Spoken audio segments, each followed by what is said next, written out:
Hello guys, welcome back. कैसे हो आप? बोलो, आपने किया ये क्वेश्चंस का सॉल्यूशन? क्या आंसर्स आया? चलो मिलाते हैं। अगर नहीं किया तो अब वीडियो रोकना है और करना है, नहीं तो याद है ना, जय माँ काली कलकत्ते वाली। हाँ, भूलना नहीं। काली माँ देख लेगी फिर आपको। चलो मैं करता हूं। फिनिश गुड स्टॉक टर्नओवर निकालना है। It is equal to COGS by average stock of finish goods.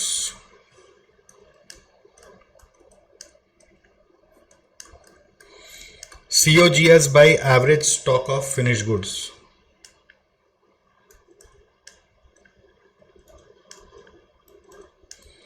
COGS by average stock of finished goods.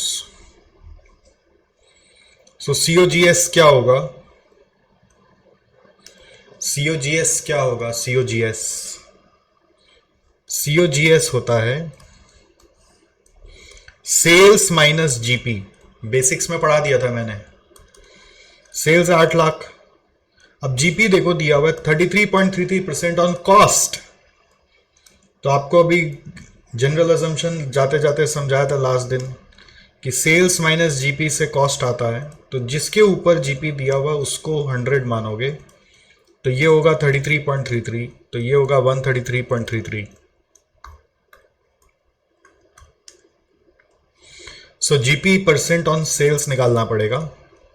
क्यों निकालना पड़ेगा? क्योंकि हम लोग को सेल्स मालूम है, तो जीपी सेल्स के ऊपर निकल जाएगा। तो ये 33.33 बाई 133.33 आप करिए कैलकुलेटर में, तो ये आ रहा है 25% ऑन सेल्स। तो इसका 25% अपने को करना है, जो आ रहा है 2 लाख, तो आंसर आ रहा है 6 लाख। तो इससे average stock of finish goods एक नेक्स्ट वर्किंग होगा, वो होगा ओपनिंग प्लस क्लोजिंग बाई 2।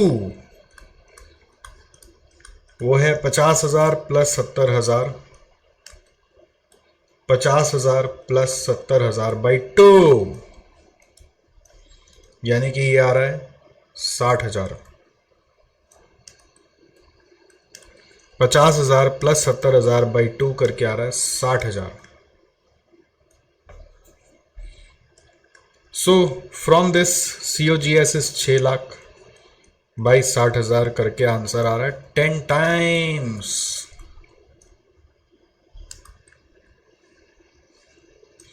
कितना आंसर आ रहा है? 10 times.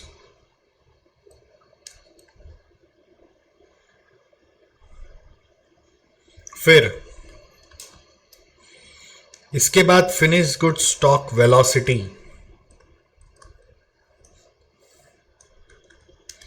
Finish good stock velocity is equal to 360 days divided by finish goods turnover ratio, यानी कि 360 बाई 10, 36 डेज। इसका एक इंटरप्रिटेशन निकलता, वो आप लिख लीजिए। That is in every 36 days finish goods in stock are sold. Finish goods का यूज कहां पर है? यूटिलाइजेशन कहां पर है? सेल्स पर है, सेल्स पर। तो ये 36 डेज आ रहा है। इसका मतलब क्या है कि in every 36 days finish goods in stock are sold. In every 36 days finish goods in stock are sold.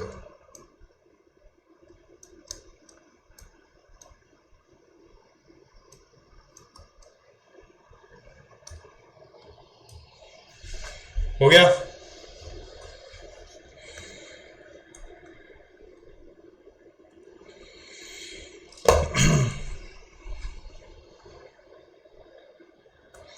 आगे बढ़े।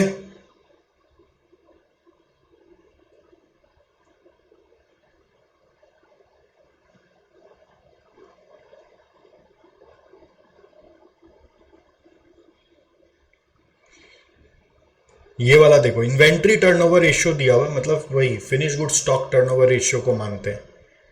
कुछ नहीं बोले ना, तो इन्वेंट्री मतलब फिनिश गुड स्टॉक होता है, रॉ मटेरियल या WIP नहीं। ठीक है? अगर कुछ नहीं बोले तो आप चाहो तो जनरल अजम्पशन में ना ये सब अपग्रेड कर लो। कुछ कुछ चीज क्या होती है ना, मेरे को बहुत ऑब्वियस लगती है बट आपको नहीं लगती है, तो आप अपना नोट्स को अपने हिसाब से अपग्रेड कर लिया करो कि इन्वेंट्री मतलब कुछ नहीं बोले तो फिनिश गुड्स, ठीक है, unless otherwise mentioned, if nothing else is mentioned then inventory मतलब फिनिश गुड्स की बात हो रही है। तो यहां पर हम लोगों को बोल रहा है finish goods inventory turnover ratio बोल रहा है 5 टाइम्स है। तो अपना फॉर्मूला क्या है, COGS बाई एवरेज स्टॉक। अब मैंने ये भी बोला था कि कुछ नहीं बोले तो जो COGS है वही COS है, राइट, ये बोला था। ओके, सेलिंग ओवरहेड अपना मन से कुछ मान नहीं सकते, तो accordingly what you will say is कि COGS इज अगर 2 lakh by average stock is equal to 5, तो therefore average stock is equal to 40,000। 2 lakh by 5 करके आ रहा है 40,000।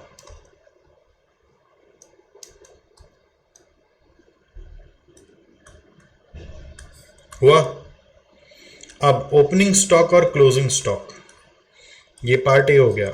ओपनिंग स्टॉक क्लोजिंग स्टॉक कैसे आएगा, नॉर्मली देखो एवरेज स्टॉक आता कैसे है, ओपनिंग प्लस क्लोजिंग बाई 2 करके, और क्वेश्चन बोल रहा है ओपनिंग और क्लोजिंग निकालो।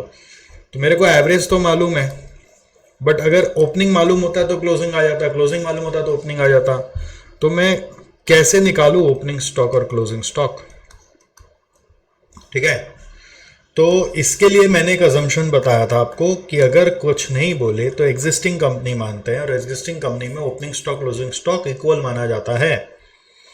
तो अकॉर्डिंग टू दैट ओपनिंग और क्लोजिंग को इक्वल मान लो, ऐसे लिख दोगे, assume opening is equal to closing, तो you will say 40,000 is equal to, you will say 40,000 is equal to opening plus opening divided by 2। 40,000 is equal to 2 into opening by 2, तो opening is equal to 40, तो opening और closing equal है तो closing भी होगा 40। Sir ये कैसे हुआ, ये हम नहीं सोच पाए। अरे आपने पूरा एजम्पशंस नोट्स को पढ़ा नहीं, तो क्या है, ठीक है, आप सीख जाओगे कि इस तरीके से भी पढ़ाई करना पड़ता है। You will slowly and gradually start accepting in your mind कि इस तरह से भी पढ़ाई की जाती है, ठीक है।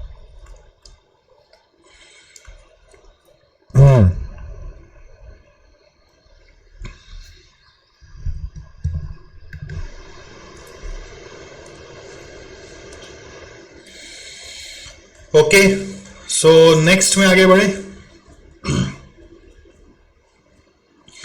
What is next, guys? Next illustration.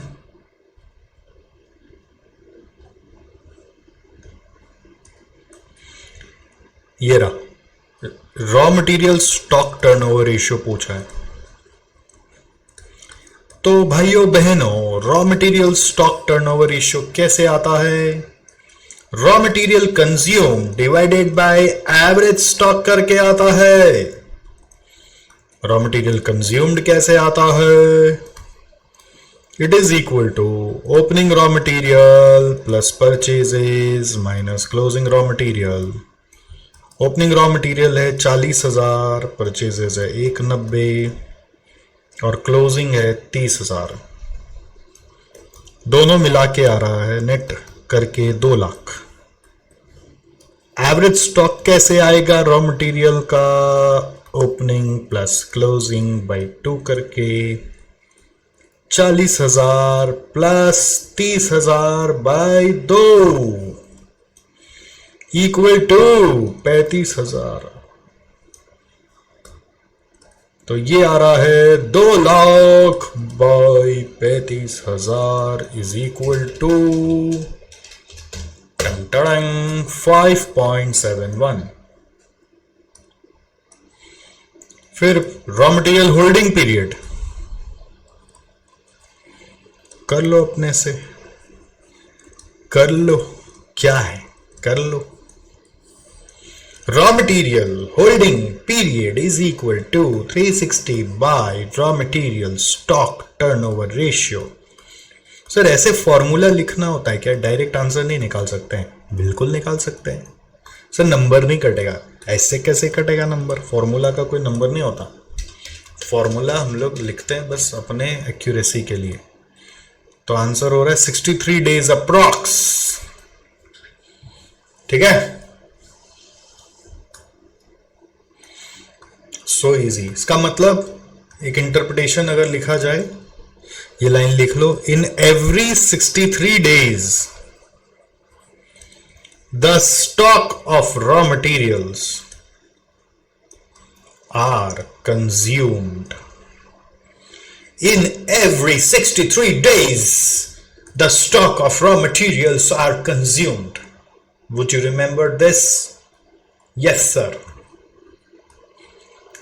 Next, इसमें आ जाओ। Debtors turnover ratio. Debtors turnover ratio is equal to credit sales by average debtors.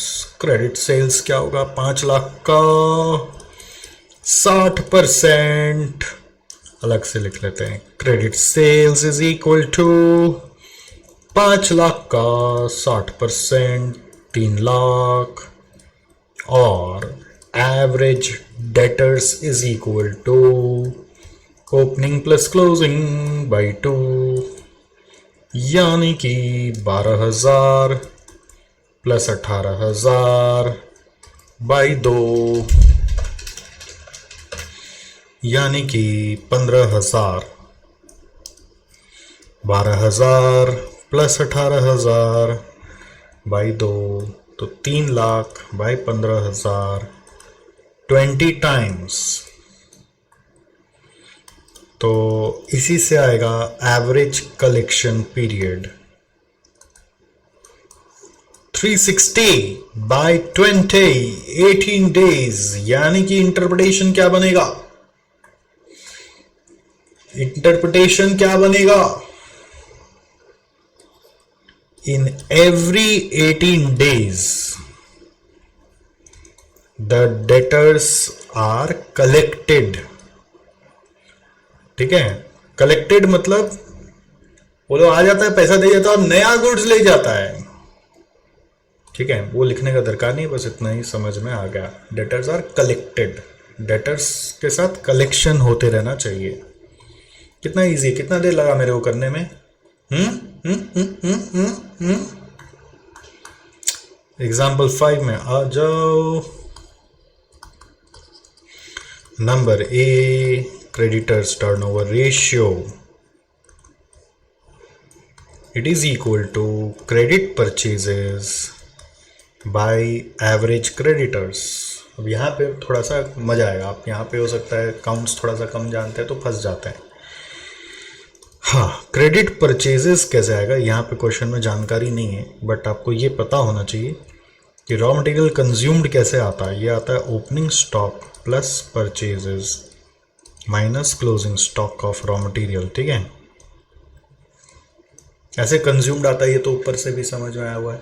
तो कंज्यूम्ड मालूम है, ओपनिंग स्टॉक क्लोजिंग स्टॉक मालूम है, तो इससे परचेज निकालो। कंज्यूम्ड है 3 लाख, ओपनिंग स्टॉक है 80,000, परचेजेस माइनस क्लोजिंग स्टॉक है 50,000। तो परचेजेस कितना आएगा? 3 lakh plus 50,000 minus 80,000, 350 minus 80, 2,70,000।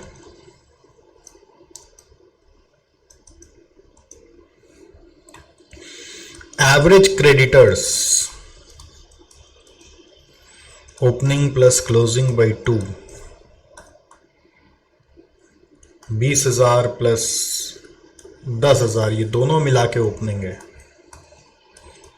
20 plus 10 दोनों मिला के ओपनिंग, 30 प्लस 12 दोनों मिला के closing, by 2 30,000 plus 42,000 by 2 is equal to 36,000।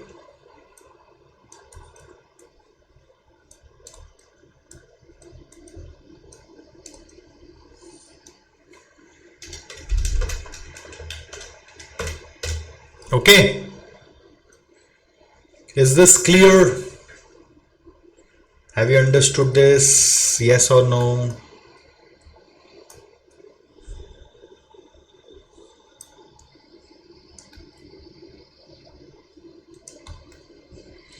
So इसका भी इंटरप्रिटेशन आ जाएगा, बट पहले ये वाला कर लो। क्रेडिट परचेजेज है 270 बाई 36, ये कितना आ रहा भाई? 7.5 times per annum.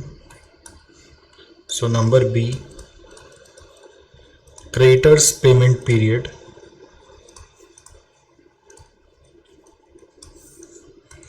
360 by 7.5 times 48 days. इसका मतलब हर 48 दिन में क्रेडिटर का पैसा हम लोग दे आते हैं, रोटेशन करते हैं। ठीक है, तो पूरा गेम प्लान जो है वो रोटेशन का है। रोटेशन करो, धंधा चलाओ। ठीक है, जिसका में रोटेशन नहीं हो रहा तो ऐसा लगता है कि धंधा बैठ ही गया। रोटेशन मतलब क्या होता है? जैसे हमारे यहाँ पे रोटेशन मतलब क्या है? बैच चालू हो रहा है कि नहीं, बैच खत्म हो रहा है कि नहीं, स्टूडेंट का एडमिशन हो रहा है कि नहीं, स्टूडेंट पास हो रहे हैं कि नहीं, ये हमारा रोटेशन है। ठीक है, ऐसे हर धंधा का अलग अलग होता है, रोटेशन का सिस्टम हर धंधा का अलग अलग होता है। बट पढ़ाई में हम लोगों ने आइटम वाइज इस तरह से रोटेशन को समझा है। क्लियर है? हम्म हम्म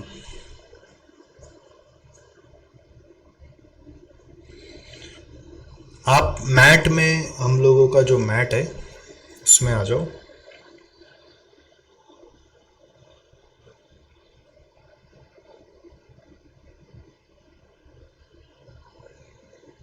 इसका क्वेश्चन नंबर 1,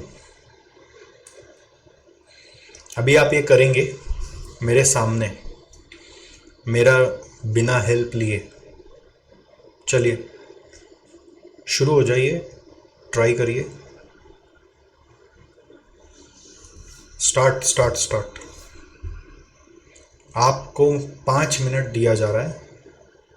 मैं आपके सामने यूं बैठा हूँगा चुपचाप। आप 5 मिनट लेके ये सवाल बनाएंगे। स्टार्ट करिए। बेस्ट क्या होगा कि आप वीडियो को रोक दें और इसको अटेम्प्ट करें 5 मिनट तक, फिर यहाँ पे कंटिन्यू करें, ये बेस्ट है। फिर 5 का 7 भी लग जाए तो कोई बात नहीं है, बट मैं 5 मिनट के आसपास वेट कर रहा हूँ कि आप इसको बनाएंगे। SGG जो समझ में आए वो बनाओ। सॉल्यूशन नीचे क्या दिया उसको गोली मारो, बस अभी बनाओ और देखो आप क्या कर पा रहे हो, क्या नहीं कर पा रहे हो। जब भी मैं मौका दूं कि आपको ये सम करना है, मतलब करना ही करना है, करना ही करना है, करना ही करना है, वही असली पढ़ाई है।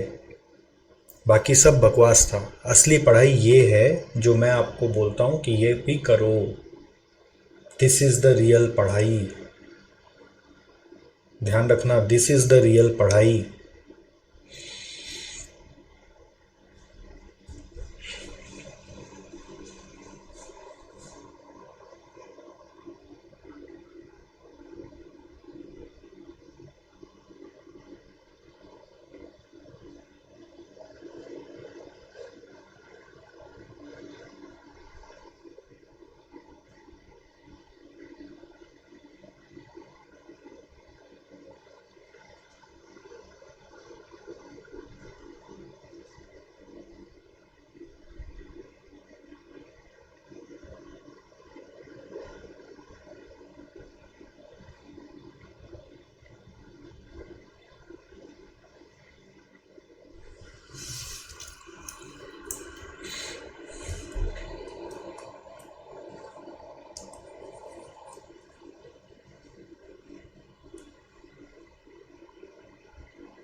ऐसे नहीं भैया, स्ट्रगल करना पड़ता है कुछ सीखने के लिए। जितना ज्ञान मिला उससे ही प्रॉब्लम सॉल्विंग होती है। हर प्रॉब्लम जो आप जिंदगी में सॉल्व किए हुए हैं वही प्रॉब्लम एग्जाम में आएगा ऐसा तो जरूरी नहीं है। You will have to take the challenge.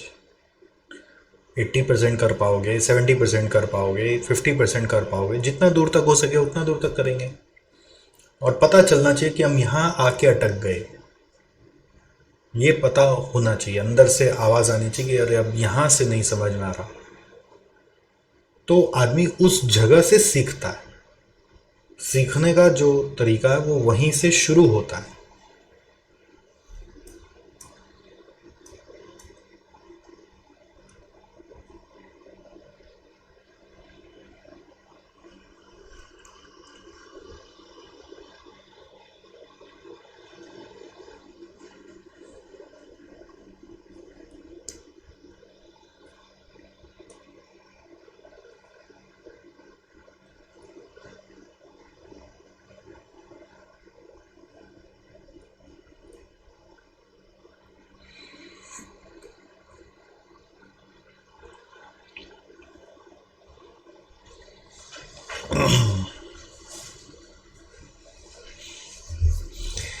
नहीं, कोशिश करो। चलो अभी और 5 मिनट वीडियो रोक के ट्राई करो, और 5 मिनट वीडियो रोक के ट्राई करो। पार्ट ए तो होना ही चाहिए, पार्ट बी में हो सकता है फंस गए, बट कहाँ आके फंसते हो वो देखो। जितना ज़्यादा दूर तक जा सकते हो जाओ और देखो क्या हुआ आपका।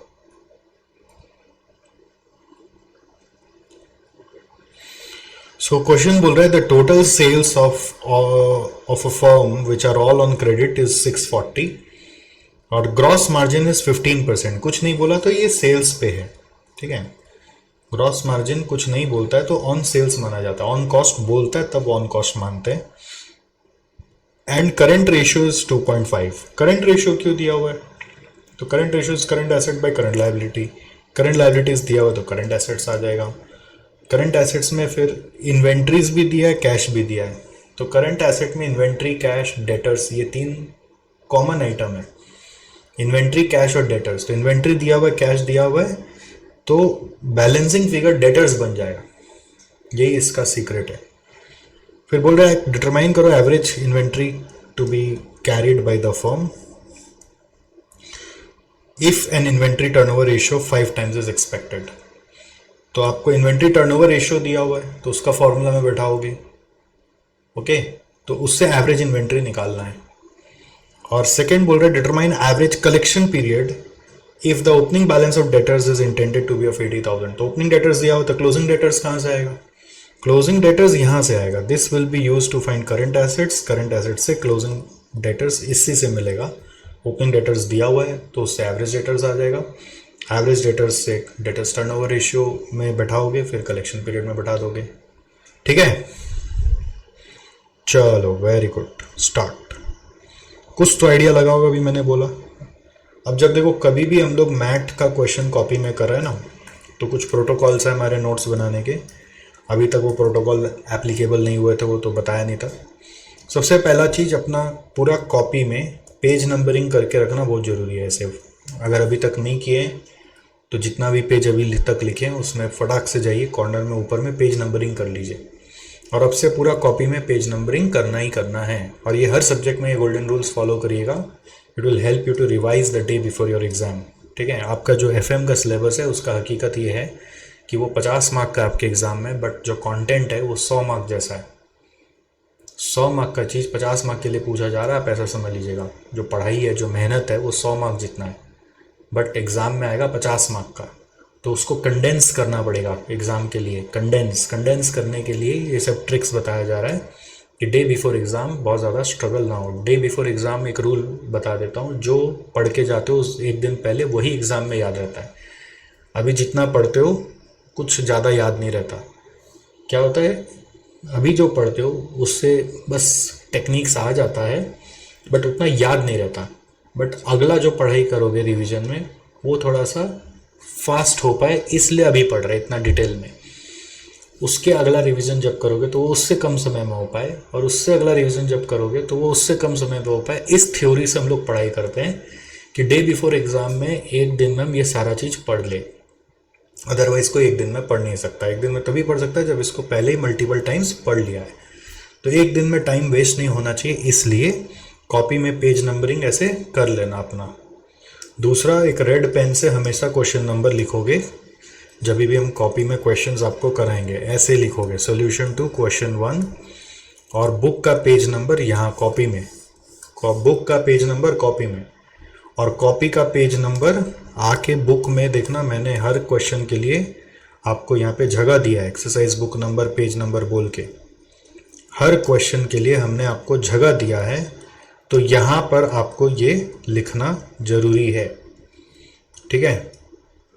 हर क्वेश्चन के लिए हमने आपको जगह दिया है, तो यहाँ पे ये लिखना बहुत ज़्यादा जरूरी है, ओके।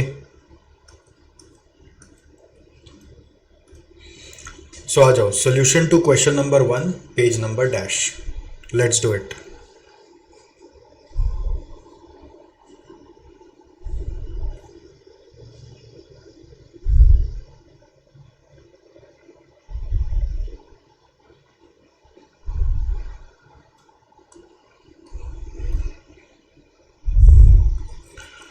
पार्ट ए जब करोगे तो उसको भी हाईलाइट करोगे। पार्ट ए एग्जाम में भी ऐसे लिखोगे, क्वेश्चन नंबर 1 पे page number of question paper, ऐसे ही करके लिखोगे एग्जाम में भी, ठीक है। और पार्ट ए वगैरह एकदम साइड में ऐसे चुपके से ऐसे करके नहीं लिखना, जो लिखना है ऐसे बीच में बड़ा करके लिखना, ऐसे करके। पार्ट ए, सेल्स दिया हुआ है पूरा क्रेडिट में 640, जीपी मार्जिन दिया हुआ है 15% ऑन सेल्स। लिखा नहीं ऑन सेल्स, बट ये इंप्लाइड है, आप कॉस्ट पे समझ लिए तो गलत कर लिए। 96,000 माइनस 640 करके आ रहा है 544। So this is our COGS, ये हमारा COGS है,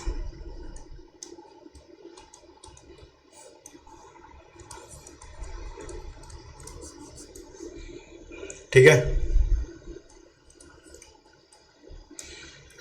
अब आपको एवरेज इन्वेंट्री पूछा ना, और इन्वेंट्री टर्नओवर रेशियो दिया हुआ है, तो इन्वेंट्री टर्नओवर रेशियो क्वेश्चन बोल रहा है 5 टाइम्स है, तो COGS by average inventory is 5 times. COGS है 544 by average inventory is equal to 5 times, divided by 5 कर दीजिए तो ये आ रहा है 1,08,000। इन्वेंट्री है, ठीक है, इन्वेस्टमेंट नहीं, इन्वेंट्री। तो ये आ गया answer. Therefore average inventory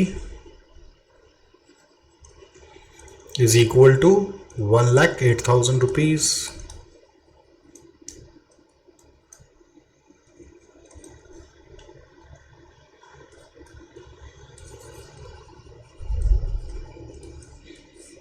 part B,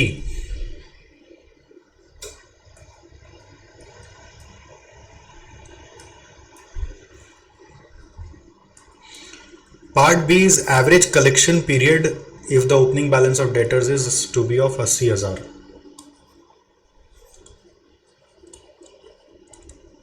Average collection period,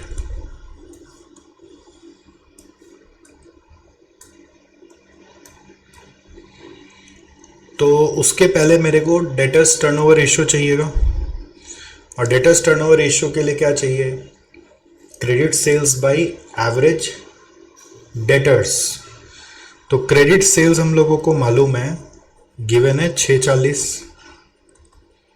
अब एवरेज डेटर्स निकालना है, ठीक है। एवरेज डेटर्स के लिए हम लोगों को करंट रेशियो का हेल्प से जाना पड़ेगा। Current ratio is given as 2.5, so CA by CL is equal to 2.5। CA is equal to 2.5 of CL, which is 96,000.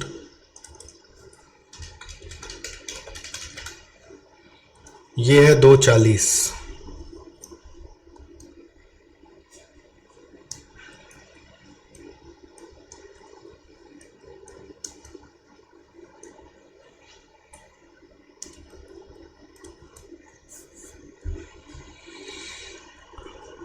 Correct. और करेंट एसेट के अंदर अगर आप देखेंगे तो क्वेश्चन में बोल रहे हैं इन्वेंट्रीज है 48,000, कैश है 16,000, तो बैलेंस जो होगा ना वो डेटर्स ही होगा। सर ये आपको कैसे पता चला? ये एक सिस्टम होता है इस चैप्टर का सम्स का, वो आप भी करते करते समझ जाओगे। और करंट एसेट्स का ये 3 कंपोनेंट, मेजर कंपोनेंट होता है। तो ये आ रहा है 176, कितना आ रहा है? 176। So therefore average debtors is equal to क्या बोलोगे? Opening plus closing by 2। तो ओपनिंग में है 176, ओपनिंग में तो दिया हुआ था 80,000, ओपनिंग में दिया हुआ है 80,000, क्लोजिंग में 176 डिवाइडेड बाई 2। तो 80 plus 176 by 2 is 128।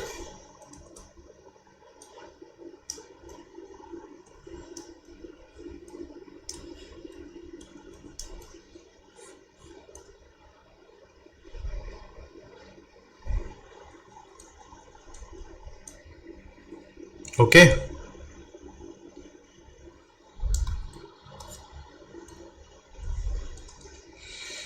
So average debtors आ गया 128। क्वेश्चन में पूछा एवरेज कलेक्शन पीरियड, ध्यान देना। तो एवरेज कलेक्शन पीरियड निकालने के पहले अब डेटर्स टर्नओवर रेशियो लगेगा। तो that will be your credit sales divided by average debtors. Credit sales कितना है? 640 था ना, डिवाइडेड बाय एवरेज डेटर्स है 128। तो 640 बाई 128 करके आ रहा है 5 times. So from this average collection period is equal to 360 by 5, यानी कि 72 डेज। ओके अब देखो, हो सकता है आपको कुछ चीज अच्छा लगा हो, कुछ चीज नहीं हुआ हो आपसे, तो आपको आइडेंटिफाई करना है। पढ़ने का तरीका क्या कहता है? एक रेड कलर का पेन या एक अलग और कलर का कोई पेन ले लो, ग्रीन या पर्पल, उससे ना जो एरिया में फंसे थे उस एरिया को मार्क कर लो। जैसे हो सकता है आपको ये क्लिक नहीं किया, तो इसको ऐसे मार्किंग करने का प्रयास करो। देखो ऐसे पॉइंटर बनाओ, पॉइंटर, ये ऐसे एक लाइन, फिर ऐसे एक सीधा लाइन, फिर ऐसे, फिर ऐसे ऐसे ऐसे ऐसे। ये सब स्मार्ट वर्क है, ठीक है। ट्रिक्स मार्किंग करते हैं हम लोग, हर सम का ट्रिक्स मार्किंग। और अगर आपको लगे कि उसके बारे में हम हो सके तो यहाँ पे लिख ले तो और बेटर है। मैंने बनाया ही इसलिए ये बॉक्स, रेफरेंस और व्हाट्स न्यू में जाके इसके बारे में लिख ले। जैसे for example balancing figure of current assets is equal to closing debtors. ये ऐसा कुछ भी शॉर्ट में लिख लो जिससे कि नेक्स्ट टाइम इस क्वेश्चन को पूरा पढ़ने का जरूरत भी ना पड़े, हम इतना सा से काम निकाल के चले जाएं और फिर हम बस नज़र दौड़ाएं और ये वाला मेरे को दिखाई दे तो मेरे को याद आ जाए कि ये पूरा क्वेश्चन में क्या कराया गया था। इस तरह से हम लोग स्मार्ट वर्क करते करते जब डे बिफोर एग्जाम पे पहुंचते हैं, हम लोग का हर क्वेश्चन को हम लोग रिवाइज करके निकल जाते हैं, ठीक है।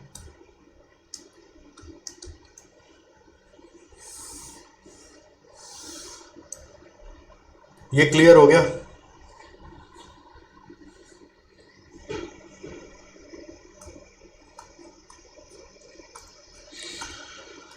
हाँ जी, आगे बढ़े। तो अभी तक अपने सीख लिए हैं short term solvency, long term solvency और एक्टिविटी। तो एक्टिविटी का भी समरी बनाना चाहिए, समरी ऑफ एक्टिविटी रेशियोज।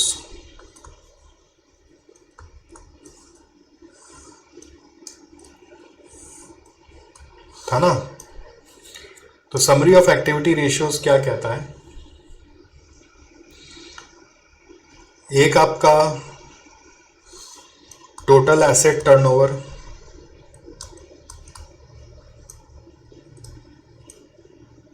ठीक है। उसी के नीचे इसका क्या था, सेल्स और COGS बाई टोटल एसेट्स। फिर एक सिखाया आपको net assets turnover, that is sales और COGS बाई नेट एसेट्स। ठीक है। फिर आया आपका fixed asset turnover, that was sales और COGS बाई फिक्स्ड एसेट्स। फिर वर्किंग कैपिटल टर्नओवर, सेल्स और COGS बाई वर्किंग कैपिटल।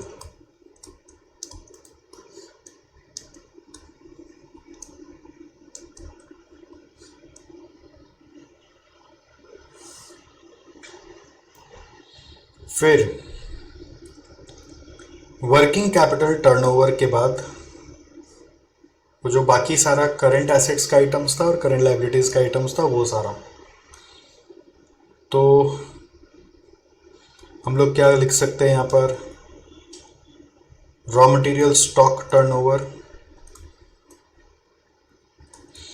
और उसका फॉर्मूला लिखो, raw material consumed by average stock. फिर raw material stock velocity, it is equal to 360 by raw material stock turnover. ठीक है। अब ऐसे ही बाकी सबका आप लिख लो ना, WIP स्टॉक टर्नओवर,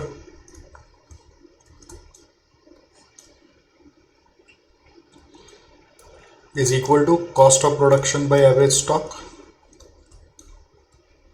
और WIP stock velocity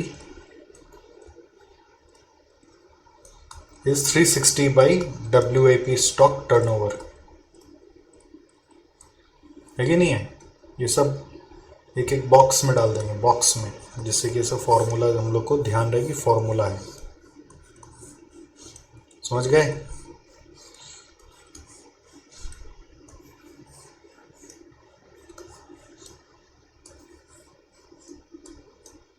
अब बाकी अब जगह शॉर्टेज हो गया तो कोई गल नहीं है, नीचे उतारो और फिर यहाँ पे लिखना स्टार्ट करो।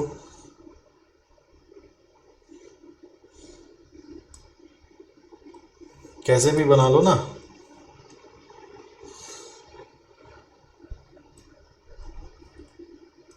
तीन और बाकी है, बाकी तीन का यहाँ पे लिख लो। फिनिश गुड्स स्टॉक टर्नओवर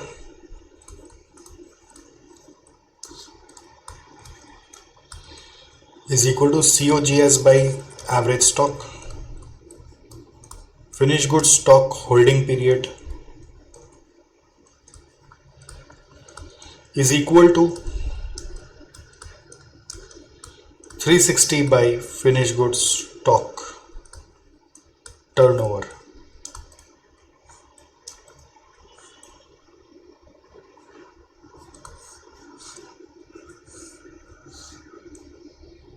ठीक है। फिर डेटर्स का करो, ऐसे डेटर्स क्रेडिटर्स का यहां पे लिख लो।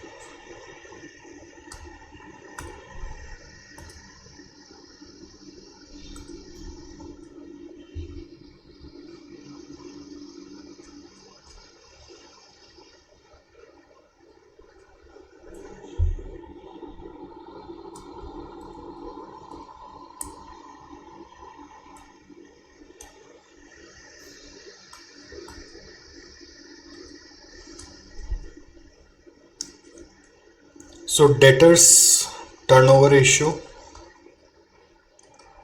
is equal to credit sales by average debtors.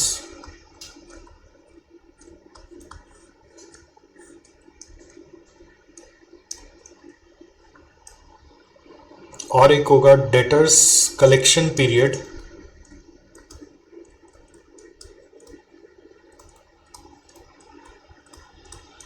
$360 by average debtors,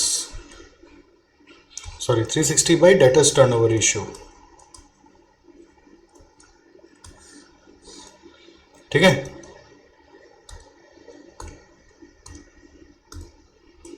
अब क्रेडिटर्स का करना है।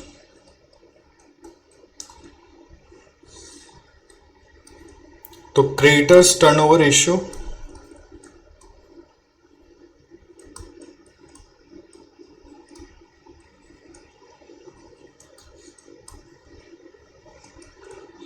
Credit purchases by average creditors,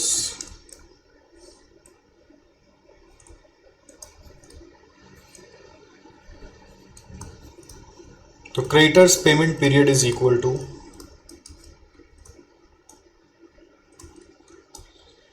360 by creditors turnover ratio.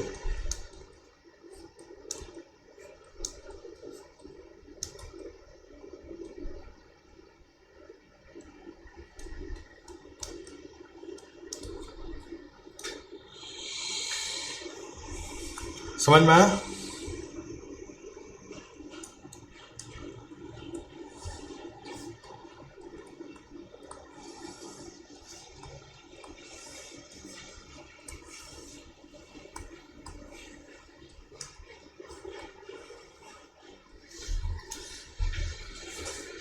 बन गया समरी भी, इस बहाने सारा चीज एक नज़र में आ गया। बाद में एक बार और मेहनत करना होगा, जब चैप्टर खत्म हो जाएगा ये सब समरी को उतार के अपने हाथ से एक एक सिंगल या 2 पेज में हम उतरवा देंगे। आपको कैसे सजाना है मैं आपको बाद में बताऊंगा, अभी ऐसे ही चलेगा। जितना ऐसे समराइज करते चलोगे माइंड में उतरता चलता है, एक नज़र में दिखता है ना तो मोहब्बत हो जाती है। समझ में आया? पढ़ाई से। तो देखो अभी तक हमने क्या क्या देखा। हमने देखा कि भाई साहब कंपनी का शॉर्ट टर्म में सॉल्वेंसी है कि नहीं है, कि जरूरत पड़ने पे वो अपना अर्जेंट लायबिलिटीज को मीट कर पाएगा कि नहीं, और लॉन्ग टर्म सॉल्वेंसी भी है कि नहीं है, कि आज भले ही सॉल्वेंट ना हो बट 4 साल बाद 5 साल बाद अपने लायबिलिटीज को मीट कर पाएगा कि नहीं, राइट। फिर हमने देखा इसका धंधा पानी कैसा चल रहा है, रोटेशन कैसा चल रहा है कि दौड़ रहा है, ठीक है ना, कि बस चल रहा है। तो हमने वो भी चेक कर लिया, why activity ratio. But at the end हमने ये भी देखना है ना कि धंधा चल रहा है, जैसे ओला है, बहुत धंधा चल रहा है, चारों तरफ ओला ओला घूमता रहता है, ठीक है। ओयो है, ओयो होटल्स का नाम सुना होगा, चारों तरफ OYO OYO OYO OYO OYO OYO OYO OYO OYO OYO OYO आपको सुनने में आएगा। लेकिन भाई साहब इस धंधे से प्रॉफिट आ रही है कि नहीं आ रही है? भाई साहब इस धंधे से प्रॉफिट आ रही है कि नहीं आ रही है, ये बहुत इंपॉर्टेंट है ना। अगर हम लोग बिजनेस कर रहे हैं, बिजनेस करो, बिजनेस चलाओ, बट अल्टीमेटली बिजनेस से प्रॉफिट भी तो बचना चाहिए। If there is no profitability from the business, what is the point of doing the business at all? So we need to see whether we are earning profits or not. We need to see whether we are earning profits or not. So that's why we have the next category of ratios, which are profitability ratio. That's why we have the next category of ratio, which are profitability ratios. अरे भाई जी काम तो चल रहे है, लेकिन pocket में कुछ बच रहे है कि को नहीं बच रहे हो? काम तो चल रहे है, काम चल रहा है, पैसा बच रहा है कि नहीं? तो इसलिए नेक्स्ट आ गया प्रॉफिटेबिलिटी रेशियोज, ठीक है। तो now we need to understand together profitability ratios. Profitability ratios 4 category में डिवाइडेड है. पहला है रिलेटेड टू सेल्स, सेल्स से जुड़ा हुआ प्रॉफिटेबिलिटी रेशियोज. इसमें क्या क्या है? इसमें एक है नंबर 1, लिखते रहो मेरे साथ साथ, जीपी रेशियो। नंबर 1 है GP ratio, gross profit ratio. कोई भी कलर ले लो यार।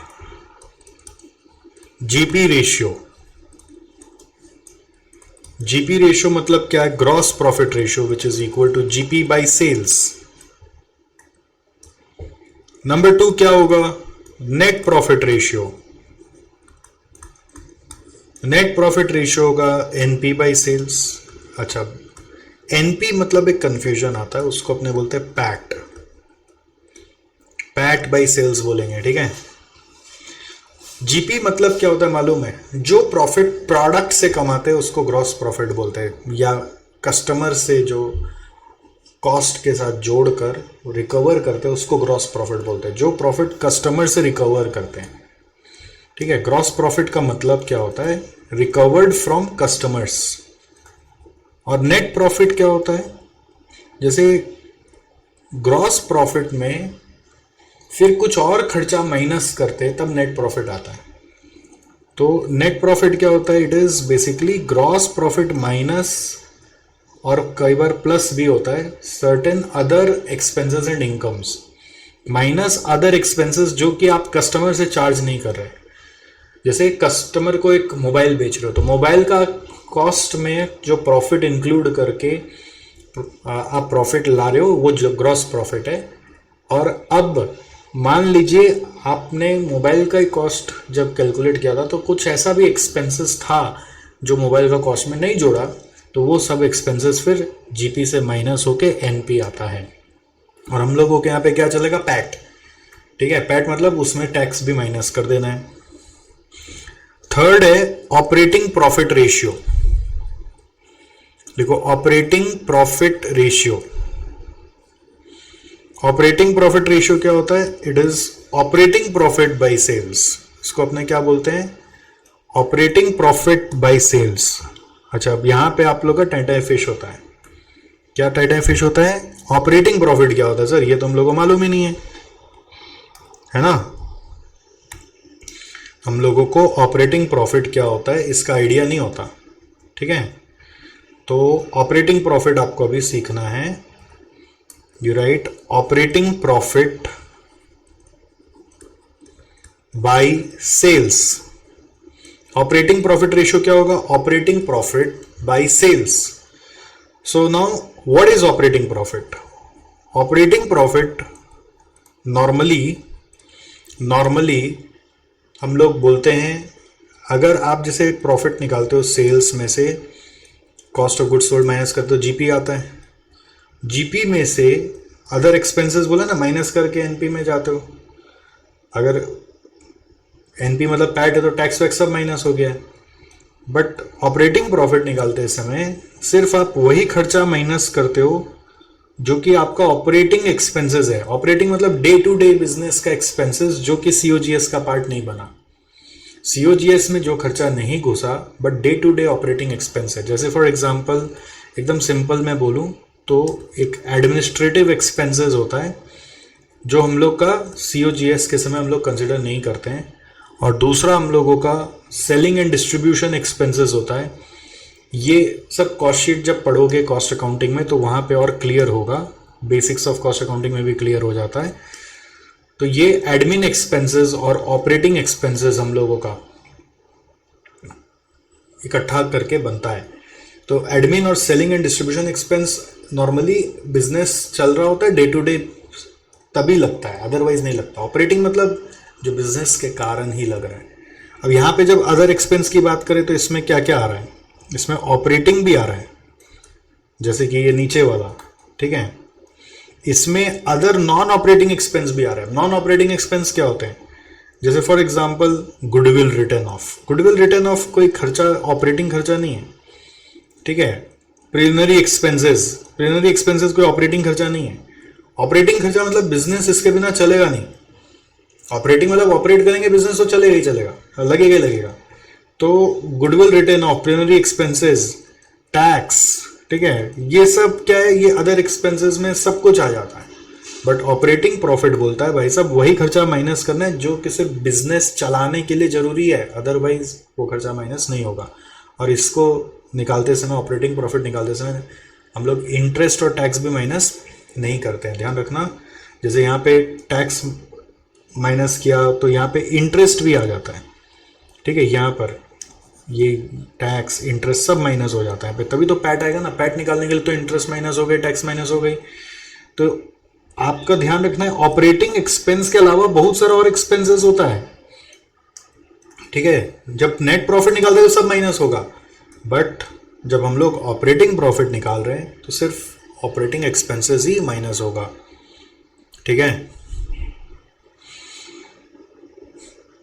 बिजनेस में जैसे आप लोग आगे जाके पढ़ोगे भी, या 11-12 में अगर पढ़ के आए हो, cash flow statement, cash flow statement accounts का सब्जेक्ट है आपका। पहले एफएम में भी आता था, अब एफएम में नहीं पूछता है। तो हम लोग ये सीखते हैं कि एक बिजनेस में ना 3 तरह की एक्टिविटीज होती है। Every business has 3 activities. जिनको ये सब का जानकारी नहीं है उनके लिए बोल रहा हूं। एक एक्टिविटी होती है ऑपरेटिंग एक्टिविटी, दूसरी एक्टिविटी होती है इन्वेस्टिंग एक्टिविटी, और तीसरी एक्टिविटी होती है फाइनेंसिंग एक्टिविटी। ऑपरेटिंग एक्टिविटी का मतलब क्या है? ऐसी एक्टिविटी जो कि बिजनेस को डे टू डे वे में चलाती है। इन्वेस्टिंग एक्टिविटी क्या है? ऐसी एक्टिविटी जो कि आप कोई रुपया को कहीं लगाते हो कैपिटल फिक्स्ड एसेट में, या फिर आउटसाइड योर बिजनेस कोई का कंपनी का इक्विटी शेयर्स में, किसी को लोन देने में, या फिर आप वो रुपया को विड्रॉ करते हो, यानी कि एसेट को बेचते हो या इन्वेस्टमेंट को रिडीम करते हो, तो यहाँ पे आता है। और फाइनेंसिंग एक्टिविटी मतलब होता है कि आपने कोई रुपया कहीं से लिया, जैसे शेयर कैपिटल पे, या फिर लोन लिया और उसके अगेंस्ट में रुपया को लौटाया, तो उसका जो कॉस्ट भी लगा, फॉर एग्जांपल लोन पे लिया तो इंटरेस्ट दिया, शेयर कैपिटल लिया तो डिविडेंड दिया, तो वो सब फाइनेंसिंग में आता है। इन्वेस्टिंग में क्या क्या आता है? एसेट खरीदना, बेचना, इन्वेस्टमेंट करना, विड्रॉ करना, रिडीम करना। ऑपरेटिंग में क्या क्या आता है? ऑपरेटिंग में आता है सारा डे टू डे बिजनेस का जो खर्चा है, जिसके बिना बिजनेस चलेगा नहीं, ठीक है। तो ऑपरेटिंग प्रॉफिट मतलब इसी पे फोकस है। ऑपरेटिंग प्रॉफिट मतलब यहाँ पे जो काम करके आ रहा है, तो उसमें क्या नहीं आएगा आप सोच लो। इन्वेस्टिंग मतलब हो गया जैसे कोई आपका डिविडेंड का इनकम आया, ठीक है, कोई आपका इंटरेस्ट इनकम आया, तो वो आपको नहीं लेना है। फाइनेंसिंग में इनकम नहीं होता, नॉर्मली फाइनेंसिंग में कॉस्ट होता है। तो जैसे डिविडेंड एक्सपेंस, इंटरेस्ट एक्सपेंस अगर आपका कुछ है तो वो सब फाइनेंसिंग है, वो सब आपको नहीं लेना है। तो सिर्फ क्या लेना है आपको? ऑपरेटिंग आइटम्स ही लेना है, ठीक है। ऑलराइट, आपको समझ में आया ऑपरेटिंग प्रॉफिट का कॉन्सेप्ट? हाँ। नेक्स्ट नंबर 4 है एक्सपेंस रेशियो। एक्सपेंस रेशियो में कोई भी एक्सपेंस को पकड़ के उसका डिवाइड बाय सेल्स कर दो तो एक्सपेंस रेशियो बन जाता है। एनी एक्सपेंस, जो भी क्वेश्चन में बोलना चाह रहा है, एक्सपेंस बाय सेल्स बोल दिया मैंने तो उससे आ जाता है एक्सपेंस रेशियो। अब cost of goods sold ratio बोलना है तो cost of goods sold by sales, admin expense ratio बोलना है तो admin expense by sales, selling overhead expense बोलना है तो सेलिंग ओवरहेड बाय सेल्स, जो बोलना है, ठीक है। अब इसी में एक और रेशियो आता है ऑपरेटिंग एक्सपेंस रेशियो या operating ratio.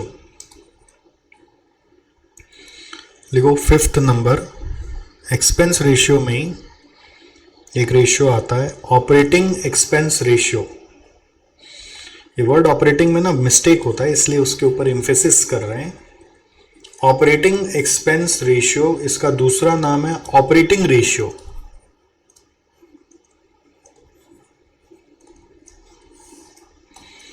So this is equal to, you will say, operating expenses by sales, operating expenses by sales हिसाब से, है ना।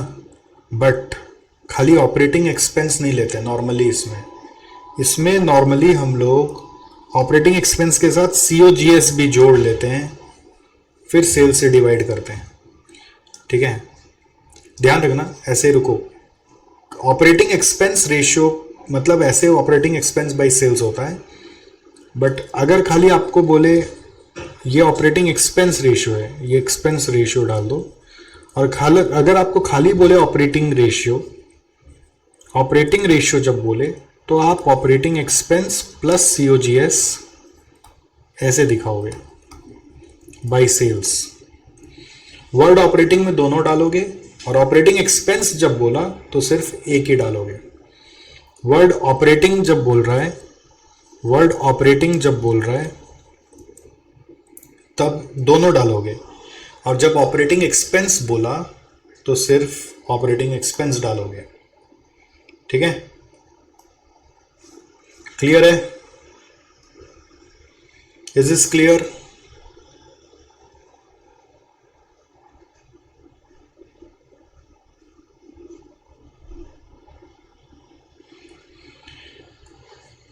रेशियोज यहाँ पे एकदम क्लियर है, related to sales, GP, NP, operating profit, और एक्सपेंस में कोई भी एक्सपेंस रेशियो हो सकता है, बट ऑपरेटिंग एक्सपेंस और ऑपरेटिंग रेशियो अलग से आपको समझा दिया। अब नंबर 2 कैटेगरी में आते हैं। जैसे number A related to sales था ना, तो नंबर B में आते हैं। नंबर B में आओ, related to overall return on assets.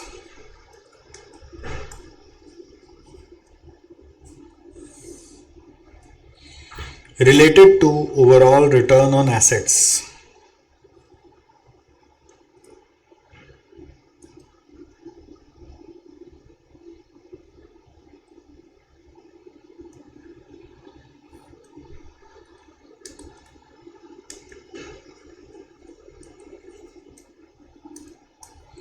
Related to overall return on assets.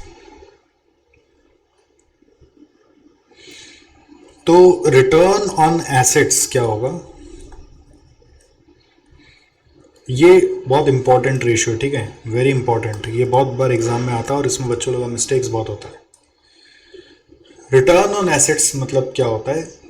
ये डिपेंड करता है कि आप एसेट को कैसे डिफाइन कर रहे हैं, उसके हिसाब से रिटर्न ऑन एसेट्स निकलेगा। तो अगर आप एसेट्स मतलब बोलते हैं टोटल एसेट्स, तो वैसे रिटर्न लेना है। आप एसेट मतलब नेट एसेट्स बोल सकते हैं, तो उस तरह से रिटर्न लेना है। ठीक है, नेट एसेट्स को हम लोग एक और नाम से बुलाते हैं, कैपिटल एम्प्लॉयड। याद आ रहा है? तो उस नाम से लेना है। कैपिटल एम्प्लॉयड के अलावा यदि आप बोलते हैं एसेट मतलब इक्विटी, ठीक है, तो उस हिसाब से लेना है। और एसेट मतलब आप बोलते हैं इक्विटी शेयर होल्डर्स फंड, तो उस हिसाब से लेना है। ये 4 तरीका है, ध्यान रखना है। ठीक है, रिटर्न ऑन एसेट्स में एसेट का मतलब क्या है? That's very important. What is understood as asset? Alright, इसमें एक और आ सकता है, sometimes we also take as average value of total assets और average value of net assets. वो हम अभी नहीं बताएंगे, एवरेज वो लास्ट में लिख देंगे। बट अभी ये समझो कि एसेट का 4 इंटरप्रिटेशन हो सकता है। तो सर हम क्या मानेंगे एग्जाम में, वो तो क्वेश्चन का डेटा के हिसाब से आपको समझना पड़ेगा। बट अभी ये समझो कि 4 इंटरप्रिटेशन हो सकता है, और सबके हिसाब से अलग अलग अब नाम हो जाएगा। जैसे इसका नाम है ROA, तो ये हो जाएगा, पहला मान लो return on total assets. Return on total assets, इसको क्या बोलेंगे? रोटा, ROTA, रोटा, रोता नहीं, रोटा। रिटर्न ऑन टोटल एसेट्स, ठीक है। तो return on total assets is equal to, return on total assets is equal to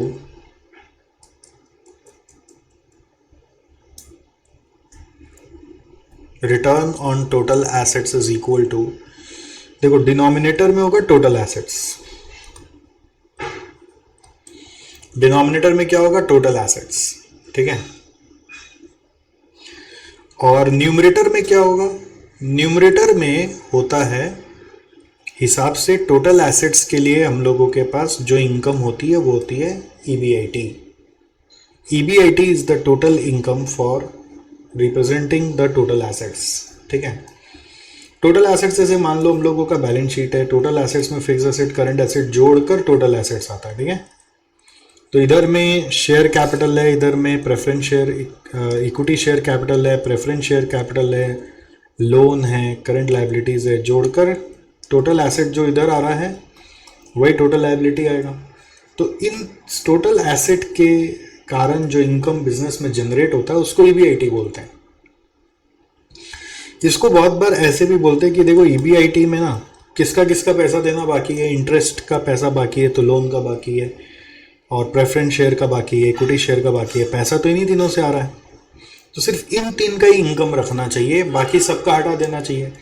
तो इसमें एक और जन का अमाउंट घुसा हुआ है, वो है गवर्नमेंट का टैक्स। तो बहुत बार लोग ऐसे बोलते हैं कि ईबीआईटी में से आप है ना इन टैक्स का इफेक्ट हटा दो। तो टैक्स का इफेक्ट हटाने के लिए एक सिस्टम बताया गया, into 1 minus tax rate. EBIT minus tax नहीं, ऐसे तो ईबीआईटी में से इंटरेस्ट माइनस होगा, फिर इंटरेस्ट में से ईबीटी आएगा माइनस करके, फिर ईबीटी में से टैक्स माइनस होता है।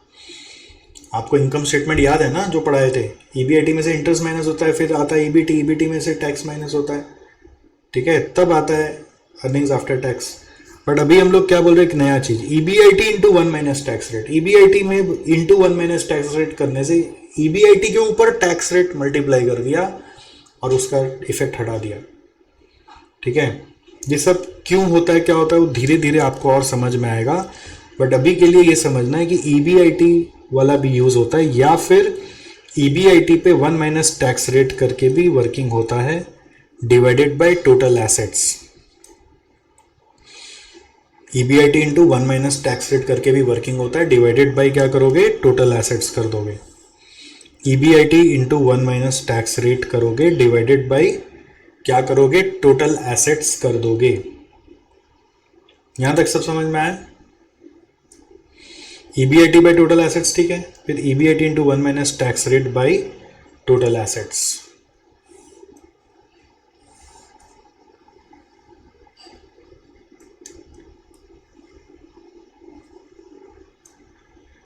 यहां तक सब ठीक है?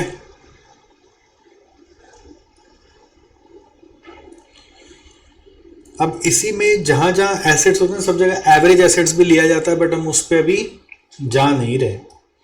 और ये एकदम एकदम सिंपल वाला ही आपको बता रहे हैं, और ज़्यादा आपको कॉम्प्लिकेट करके नहीं बता रहे हैं कि आप ज़्यादा इसमें खो ना जाओ।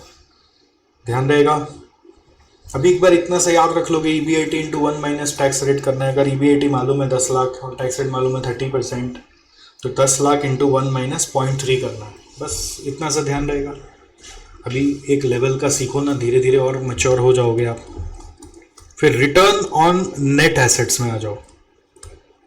रोना मत, ठीक है, रोना मत, लेकिन आप मानोगे नहीं, आप तो रोगे, ठीक है। अच्छा, इसलिए ब्रैकेट में लिख लो RONA, return on net assets, bracket में लिखो रोना। तो RONA is equal to, numerator same है, ईबीआईटी डिवाइडेड बाय डिनोमिनेटर होगा नेट एसेट्स, या फिर आप बोलोगे EBIT into 1 minus tax rate divided by net assets, divided by net assets, दोनों में सेम ही चीज चल रहा है, ठीक है। मेनी टाइम्स क्या होता है, इंस्टेड ऑफ टोटल एसेट्स और नेट एसेट्स,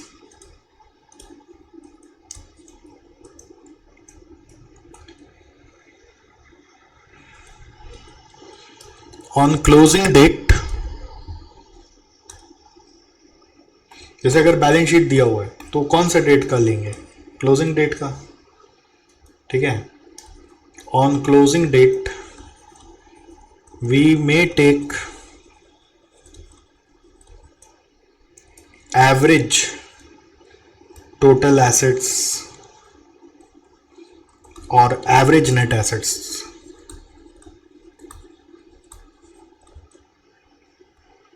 ठीक है, तो ये भी अलाउड है, ज्यादा यूज नहीं करते हैं। We may take, not necessary, but that is also valid formula, that is also a valid formula.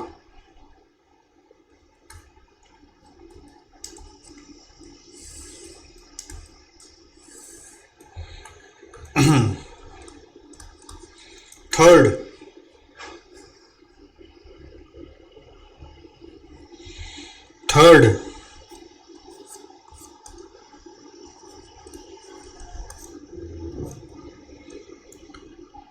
अच्छा, रिटर्न ऑन नेट एसेट्स और रिटर्न ऑन कैपिटल एम्प्लॉयड तो एक ही चीज है।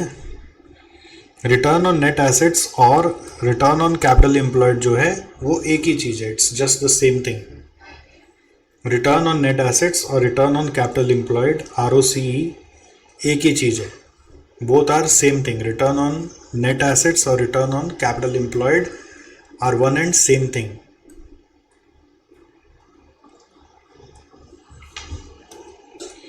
थर्ड,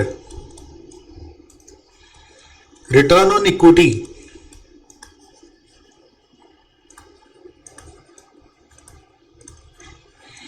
ROE, या फिर इसका दूसरा नाम है रिटर्न ऑन नेट वर्थ।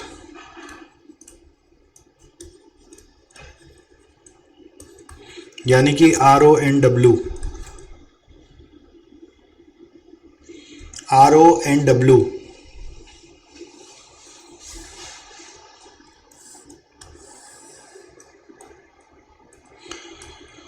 सो इसमें बेस में आ रहा है सिर्फ इक्विटी। तो इक्विटी मतलब वो अर्निंग्स जो इक्विटी शेयर और प्रेफरेंस शेयर होल्डर को जाना है, तो उसको मैच कराने के लिए यहां पे लिया जाता है पैक्ट। उसको मैच कराने के लिए लिया जाता है यहां पे पैक्ट। ओके, इक्विटी मतलब equity share holder plus preference share holder plus reserves. याद है ना आपको, वो बेसिक्स में समझाया था मैंने। Equity share capital plus preference share capital plus reserves, और भी आइटम्स आते हैं बट एक बार इतना लिख लेते हैं। तो इनको देने के लिए जो अर्निंग्स है वो है पैक्ट। Fourth, return on equity share holders fund.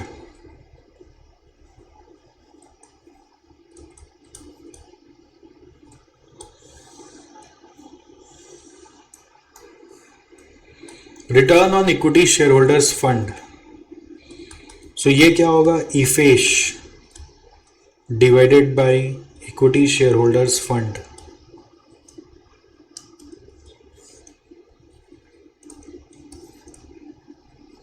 EAFES divided by equity share holders fund.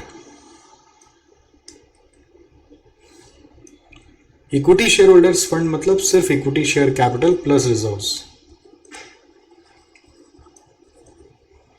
और भी आइटम्स आते हैं बट वो ज़्यादा यूज़ नहीं होते, इसलिए मैंने नहीं लिखा। आप लोग के एग्जाम में ना सिंपल केसेस ही आने हैं, ऐसे कॉम्प्लिकेटेड केसेस आपके आने नहीं है जो उतना ज़्यादा मैं लिखूं आपके लिए। Okay,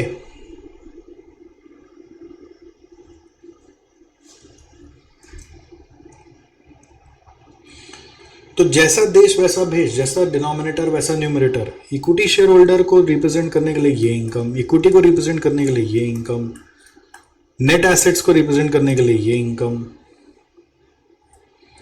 okay, total assets net assets का इनकम एक ही है। अब क्या है ना, रियल वर्ल्ड में एक कॉन्सेप्ट समझना। इन जनरल हम लोग बोलते हैं return on capital employed should always be, ROCE should always be greater than, जो कैपिटल लेकर आते हैं ना अपने, ये वाला, इन लोग का भी अपना एक एक्सपेक्टेशन होता है कि हम लोग को बदले में एक्स्ट्रा क्या मिल जाएगा इस कंपनी से।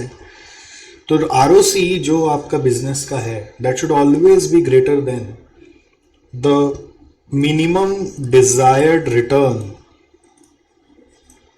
Minimum desired return, minimum desired return. ROCE should always be greater than minimum desired return by by capital providers. Minimum desired return by capital providers. ROC should always be greater than minimum desired return by capital providers. By capital providers. Minimum desired return by capital providers. ये एक general rule होता है. Okay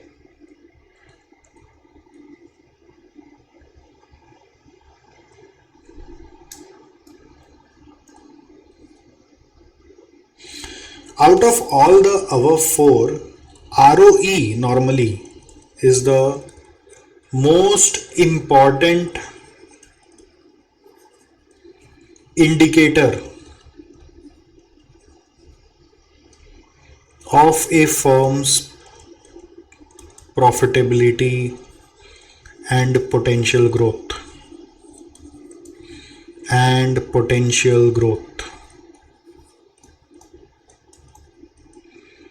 ROE is the most important indicator of a firm's profitability and potential growth. ठीक है. In general her investor जो company में पैसा लगाता है ना, वो यही देखता है आरओई कैसा दे रहा है. इवन डेट वाले लोग को इसमें कोई इंटरेस्ट नहीं, बट फिर भी वो डेट वाला आदमी ये देखता है कि आरओई कितना दे रहा है. क्यों? क्योंकि अगर कोई अपना इक्विटी शेयर होल्डर का फ़ायदा करा पा रहा है कंपनी, तो डेट वाले का पैसा तो निकलेगा ही निकलेगा. If someone's ROE is very high, that means debt वाले को चिंता करने का दरकार ही नहीं. ROE is after left after the payment of interest to the debt. आप लोगों को इनकम स्टेटमेंट का फ्लो को याद रखो ना. ईबीआईटी में से इंटरेस्ट माइनस किया, उसके बाद जो बचा उसमें से पैट आएगा, तो पैट इक्विटी शेयर होल्डर वाले को जाएगा. तो अगर पैट ज़्यादा से ज़्यादा आ रहा है तो आरओई बढ़ रहा है. If PAT is increasing that means ROE is increasing. और जिस कंपनी में आरओई बढ़ रहा है मतलब डेट वाले को तो फिर चिंता करने का दरकार ही नहीं है. ठीक है. लेकिन इसके ऊपर जब समझ में आया लोगों को वर्ल्ड वाइड कि ROE is one of the finest measure out of all these, तो ऐसा लगने लगा कि बस आरओई देखो और कुछ मत करो. मतलब आरओई इतना पॉपुलर हो गया ना कि लोग ये सोचने लगे कि बस कंपनियां ये सोचने लगी कि देखो मेरा आरओई इतना ज़्यादा है, तो बस अब तुम मुग्ध हो जाओ मेरे ऊपर और मेरे ऊपर पैसा इन्वेस्ट करो. ठीक है. समझ में आ रहा है मैं क्या बोल रहा हूं? Many times it started happening that companies started boasting ROE कि लो ROE देखो ROE. ठीक है. तो अब दो कंपनी आपके सामने आ जाए जिसका ROE सेम है. ऑलराइट. तो क्या वाकई में ये दोनों कंपनी एक जैसा है? How to decide? ओके. तो यहां पे एक नया पढ़ाई बन के आया. ROE as per DuPont model. ROE as per DuPont model. ROE as per DuPont model. ठीक है. DuPont बेसिकली एक कंपनी है, आज भी है, जो फाइनेंस के ऊपर बड़ी बड़ी मल्टीनेशनल कंपनीज को कंसल्टेंसी प्रोवाइड करती है. तो 1919 में उसका एक एग्जीक्यूटिव, आप लोग जैसा एग्जीक्यूटिव ऑफ मतलब जो काम करता है वहाँ पे दिमाग लगा के, उसका finance executive of DuPont company, ये यूएसए का एक कंपनी है, तो उसने एक एनालिसिस किया रिटर्न ऑन इक्विटी के ऊपर, जो बहुत यूजफुल एनालिसिस हुआ. वर्ल्ड में आज भी उससे ऊपर कोई एनालिसिस आया नहीं जो ये समझाता है कि क्या वाकई में दो कंपनी जिसका सिमिलर आरओई है वो अच्छा है, ये इक्वल है, क्या वो इक्वल है या उसमें से कोई और अच्छा है. ठीक है. Conducted N analysis for ROE to determine whether two companies having same ROE are equally performing well. समझ में आया?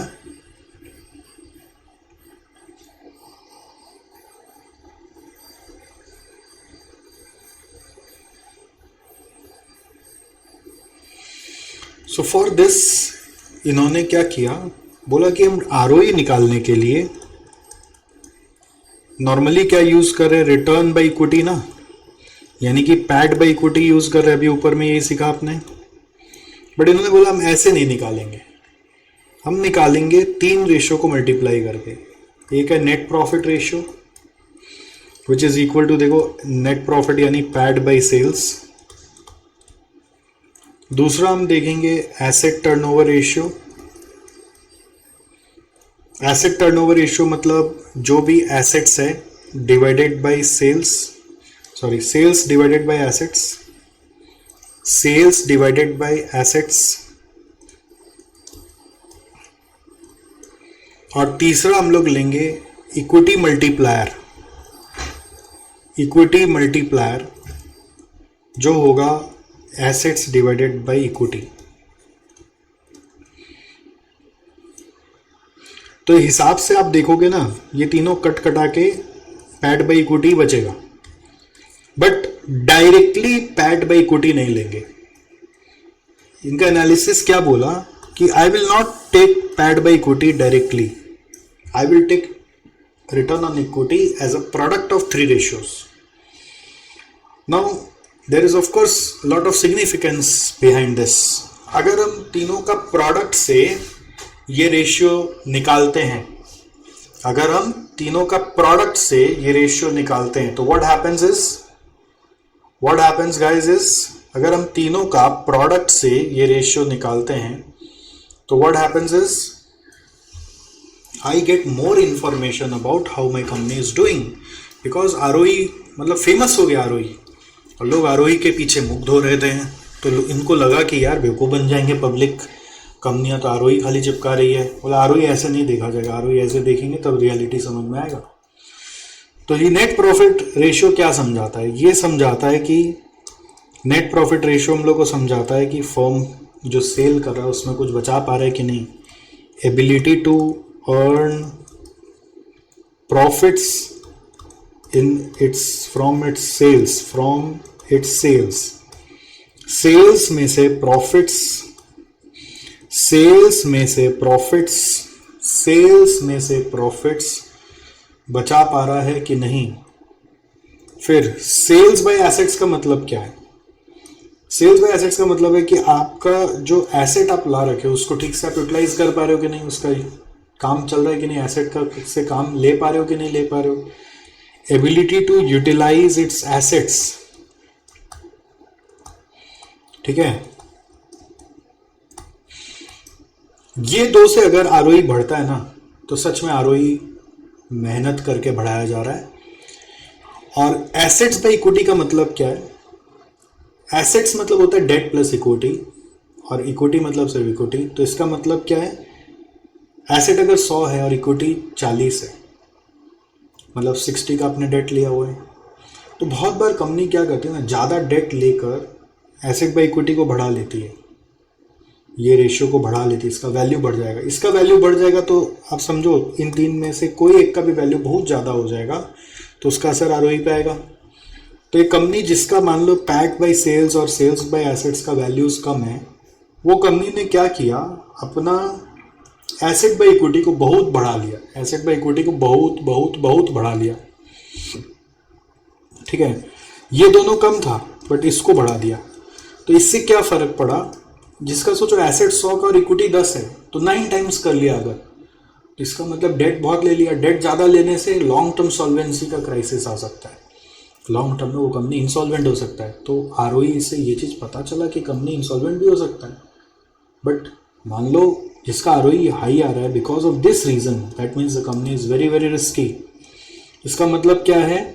Use of debt as a source of fund. आपने कितना डेट यूज किया है, ठीक है, वो आइडिया लगता है यहां पर। तो इसका हाई यूसेज इज रिस्की, ठीक है। हाई यूसेज ऑफ डेट या high value of this equity multiplier, high value of equity multiplier is risky, is very risky for long term solvency, for long term solvency. तो ये जो बुद्धि चला है ना, ये ऐसा बुद्धि कोई सोचो वर्ल्ड में इसके पहले चलाया नहीं, और ये जो बुद्धि चल गया ये इतना काम आता है आज भी रियल वर्ल्ड में, आज भी काम आता है कि लोग इसके बियॉन्ड फिर कुछ सोचे ही नहीं और कुछ सोचने का ज़रूरत ही नहीं पड़ा, ठीक है। ऐसे एक और आया था आरओई का, ये तीन रेशियो वाला एक, और डूपॉन्ट का 5 रेशियो वाला वर्जन भी है। डूपॉन्ट का एक 5 रेशियो वाला वर्जन भी है, बट लकीली वो आपका कोर्स में नहीं है। अगर आपका कोर्स में होता तो मैं कराता, आपके मैट में नहीं दिया हुआ इंस्टीट्यूट के, इसलिए मैं नहीं करा रहा हूँ। एक 5 रेशियो वाला वर्जन भी है। इसको डूपॉन्ट चार्ट नाम से फेमस कर दिया गया। डूपॉन्ट चार्ट, क्या नाम से फेमस कर दिया गया? DuPont chart. तो ये 3 रेशियो मिलाकर ये निकाला जाता है। बहुत इजी है, it's very very easy. Don't at all worry about कि क्या हो रहा है, ठीक है, एक बार में याद हो जाता है। जितना ज़्यादा एक कंपनी का परफॉर्मेंस ये 2 के कारण आए, जितना हायर हो इज बेटर परफॉर्मेंस, ठीक है। बट इक्विटी मल्टीप्लायर हायर करके कोई अपना आरओई बढ़ा रहा है, मतलब वो कंपनी खाली शोकेस कर रहा है अपना आरओई को, असल मायने में वो नुकसान करा सकता है लंबे समय में आगे जाके शेयर होल्डर्स का। तो ये किस लिए समझ निकाला हमने? आरओई बहुत पॉपुलर हो गया, तो हर कंपनी आरओई खाली बोस्ट कर रहा है, तो उस आरओई को ठीक से समझना जरूरी हो गया था। और सिमिलर कंपनीज जिसका आरओई इक्वल है, ठीक है, हम लोग समझ नहीं पा रहे थे वो अच्छा कंपनी की बुरा कंपनी है, ठीक है। तो जैसे एक एग्जांपल लेते हैं, लिखिए example. There are 2 companies, company A company B. Net profit ratio 30% है, एसेट टर्नओवर रेशियो 5 टाइम्स है, इक्विटी मल्टीप्लायर 1.5 टाइम्स है।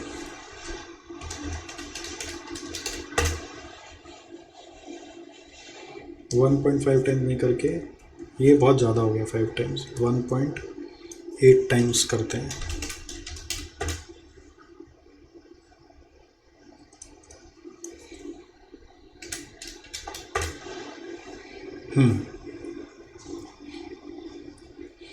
और दूसरा कंपनी है जिसका नेट प्रॉफिट रेशियो 20% है, और ये जो है ये 1.2 टाइम्स है, या 1.35 टाइम्स ले लेते, 35, और ये 3 टाइम्स है। तो using DuPont analysis, which company is better? ठीक है, ऐसे आप एक एक रेशियो को देखो। Net profit wise A better है, asset turnover wise A better है, equity multiplier wise A better है। क्यों? जिसका लो है बेटर है, जिसमें ज्यादा उसका रिस्क ज्यादा है। तो आप रिटर्न ऑन इक्विटी पहले निकाल के देखो कंपनी ए का return on equity do point के हिसाब से जाना है तो तीनों को मल्टीप्लाई करना है। Net profit ratio, asset turnover ratio, equity multiplier,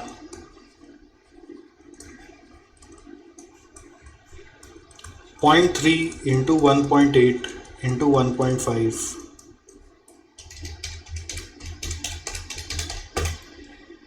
0.81।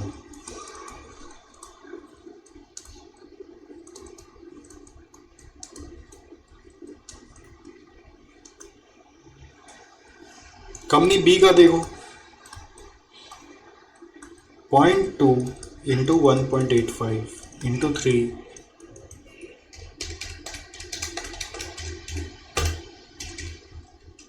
1.35 है। 0.2 into 1.35 into 3.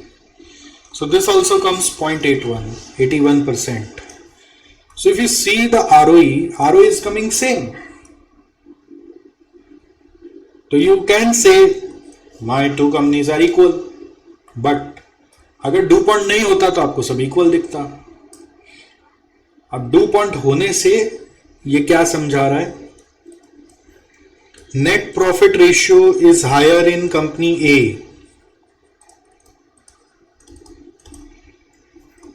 Asset turnover ratio is higher in company A,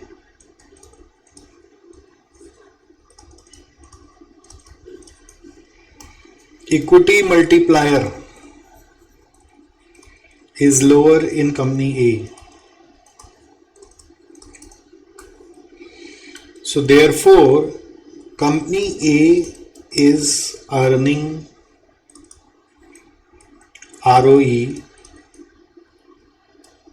by means of efforts on selling its product, utilizing its assets,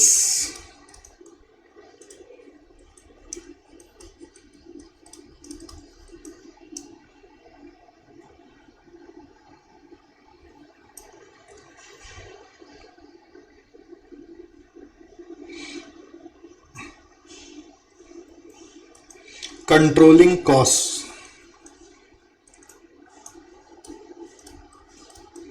and reduced debt.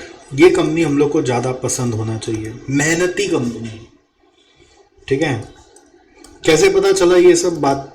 ये ratio देख के समझ में आता है। आपने selling पे एफर्ट डाला तो सेल्स बढ़ा होगा, तो तभी आपका एसेट टर्नओवर बढ़ा।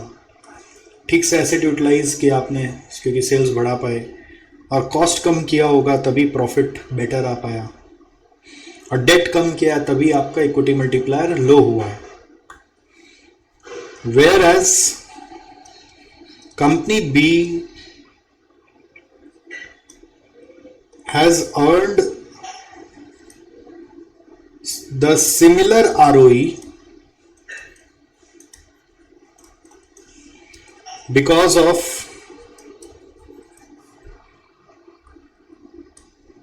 High date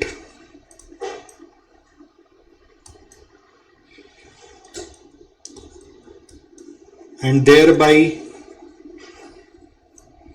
creating more risks.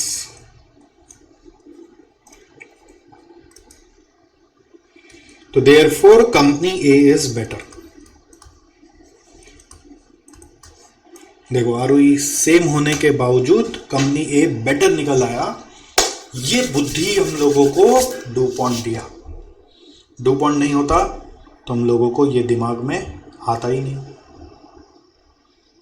Do point जिंदाबाद, डू पॉइंट जिंदाबाद। अगर डू पॉइंट नहीं होता तो हम क्या भ्रम में जी रहे होते, किस तरह की दुनिया में खोए हुए होते। इसलिए भाइयों बहनों, डू पॉइंट जिंदाबाद नारा लगा दो डू पॉइंट का। कि तू ना होता मेरी ज़िंदगी में तो हमारा क्या होता। तो रियल वर्ल्ड में कभी भी कोई कंपनी को कंपेयर करना है तो डू पॉइंट का हेल्प लेंगे। आज भी ये बहुत ज़्यादा यूज़ होता है, बहुत ज़्यादा। ठीक है, आरओई सेम है, मतलब कंपनी अच्छा है ऐसा ज़रूरी नहीं है। सब क्या ना, ये सब ज्ञान, ये मोती है, मोती। जाके पापा को पूछो, पापा सोचो दो कंपनी है, दोनों का आरओई सेम है, बोलो कौन सा कंपनी अच्छा, देखना क्या बोलेंगे। अगर डू पॉइंट का ज्ञान होगा तो बोलेंगे ऐसे ऐसे कारण भी हो सकता है, कुछ ज़रूरी नहीं है वो अच्छा हो। और डू पॉइंट का ज्ञान नहीं तो बोलेंगे सब बराबर है। तब आप समझाना, अगर डू पॉइंट का ज्ञान नहीं है तो, नहीं पापा ऐसा नहीं है पापा, ये सुनो पापा। तब उनको लगेगा मेरा बेटा, मेरा बच्चा कहीं पढ़ भी रहा है और पैसा वसूल कर रहा है मेरा। समझे क्या? थोड़ा ये सब फुटानी मारा करो जा जाके घर में, भैया को, दीदी को, कजिन को, जो फाइनेंस समझते हैं, मम्मी भी समझती, मम्मी को भी फुटानी मारो जाके। Show off, flaunt it, flaunt your knowledge. Number C में आओ। Number C is profitability ratios based on owner's viewpoint या owner's point of view, based on owner's point of view। Owner कौन होता है? ओनर, कंपनी का owner होता है equity. ठीक है, इक्विटी प्लस प्रेफरेंस दोनों ओनर होते हैं। तो वो लोग को क्या क्या रेशियो में इंटरेस्ट है वो बता रहा हूं। नंबर ए लिखो, EPS, earnings per share. Full form लिख लो, अर्निंग्स पर शेयर। ये ऑलरेडी आपको मैंने बेसिक्स में समझा दिया था। So this is equal to, you write EAFES by number of equity shares.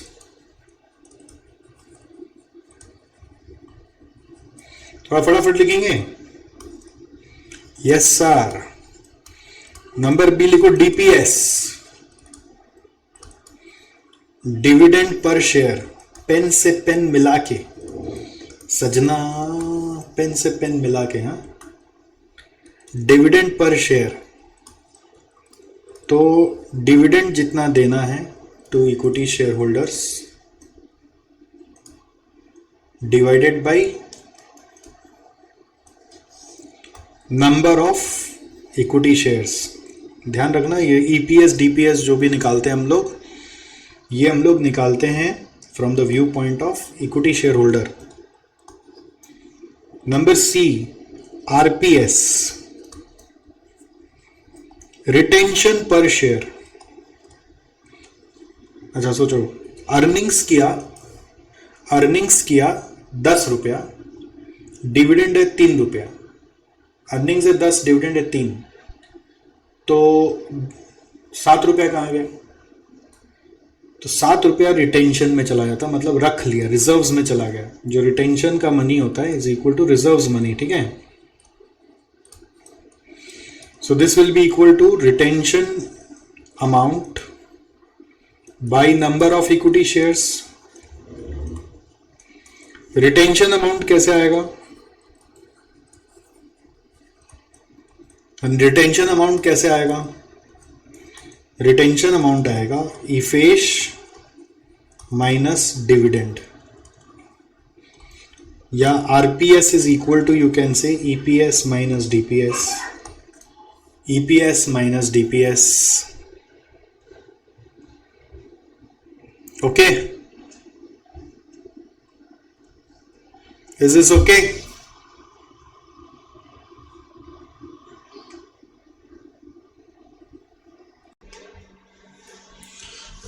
Okay, आइए आप नंबर डी लिखिए।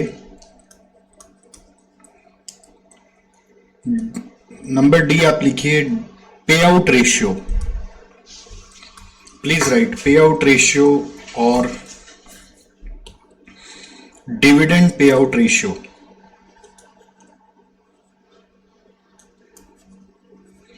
पे आउट रेशियो और डिविडेंड पे आउट रेशियो ये कैसे आता है?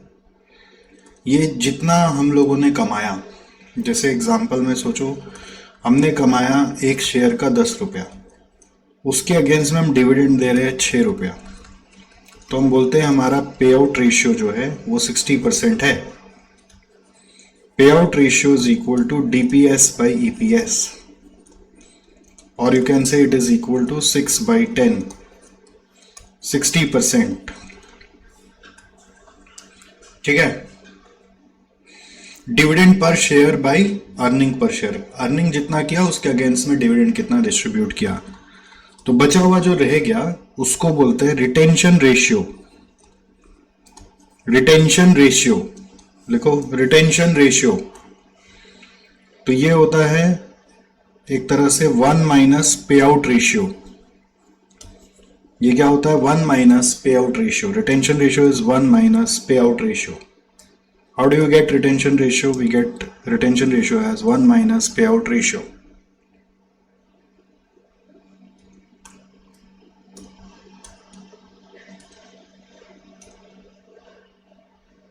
Next,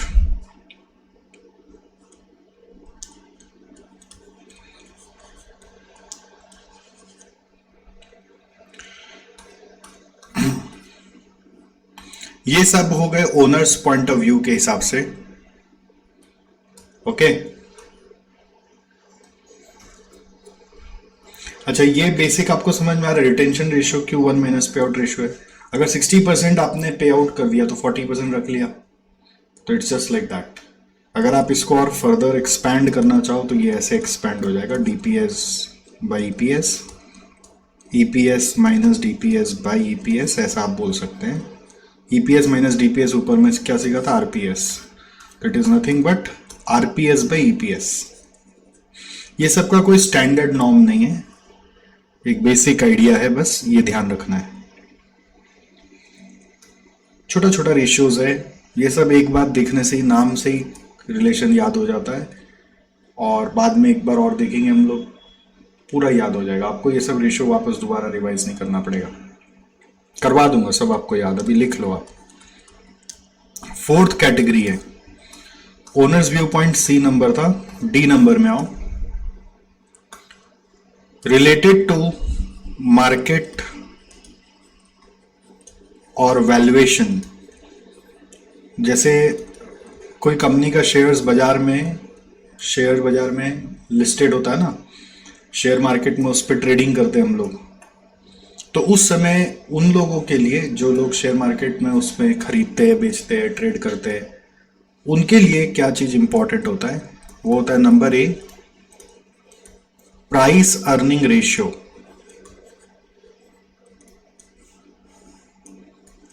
that is equal to P ratio, price earning ratio, and that is equal to P ratio. So P ratio क्या होता है? Price by earnings is equal to price by earnings, PE, price by earnings.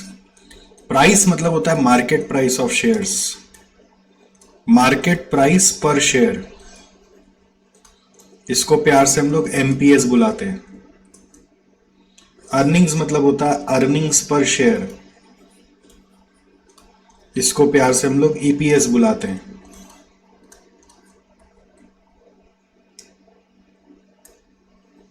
Market price per share और earnings per share, ये ratio real world में बहुत important ratio है।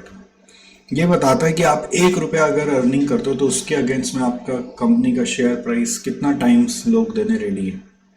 ठीक है, जैसे इंडिया में आपको मालूम है एवरेज पी रेशियो चलता है 26 रुपया, 26 टाइम्स। इसका मतलब क्या हुआ कि अगर कंपनी, इंडियन कंपनी 1 रुपया कमा रहा है तो पब्लिक उसका शेयर का प्राइस 26 रुपया देने राजी है एवरेज में।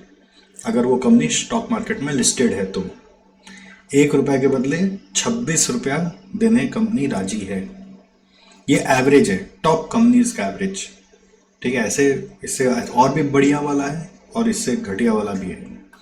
जैसे मान्यवर, आपने ऐड देखा होगा चारों तरफ, मान्यवर कंपनी का पी रेशियो 100 से ऊपर है, तो ऐसे किसी कंपनी का 400 से ऊपर है। ठीक है, उसका उस तरह का ग्रोथ पैटर्न देखने को मिल रहा है। इसलिए खाली पी रेशियो से प्राइस नहीं आता है, price comes from other factors also, but P ratio मतलब अर्निंग्स के अगेंस्ट में प्राइस देख रहे हैं। जैसे कल को आप भी कमाने लगेंगे तो आपका भी घर वाले कहीं बोली लगाएंगे ना कि मारो छोरो कित्तों को है, मेरी छोरी कित्तों की है। वो वैल्यू कैसे निकलता है, वो नॉर्मली वो तो पेरेंट्स अपना पूंजी के हिसाब से वैल्यू लगा देते हैं, बट आइडियली वैल्यू निकलना चाहिए जितना कोई कमा सकता है।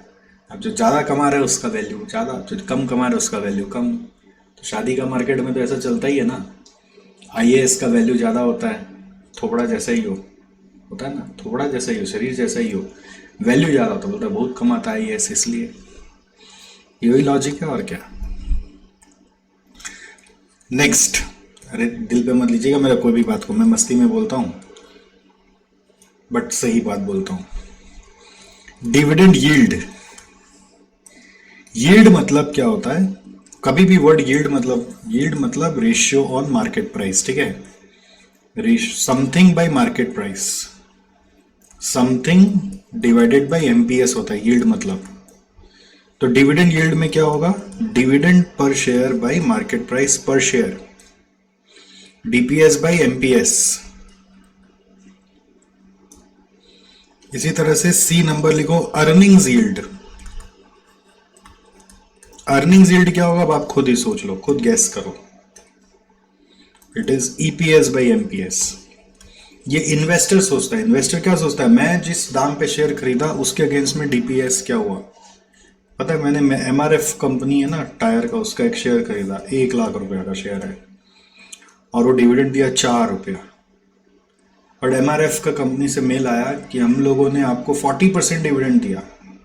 बोला अरे भाई 40% कहाँ से दिया, 1 लाख का शेयर खरीदे 4 रुपये का डिविडेंड आया, तो कहाँ से 40% डिविडेंड दिया।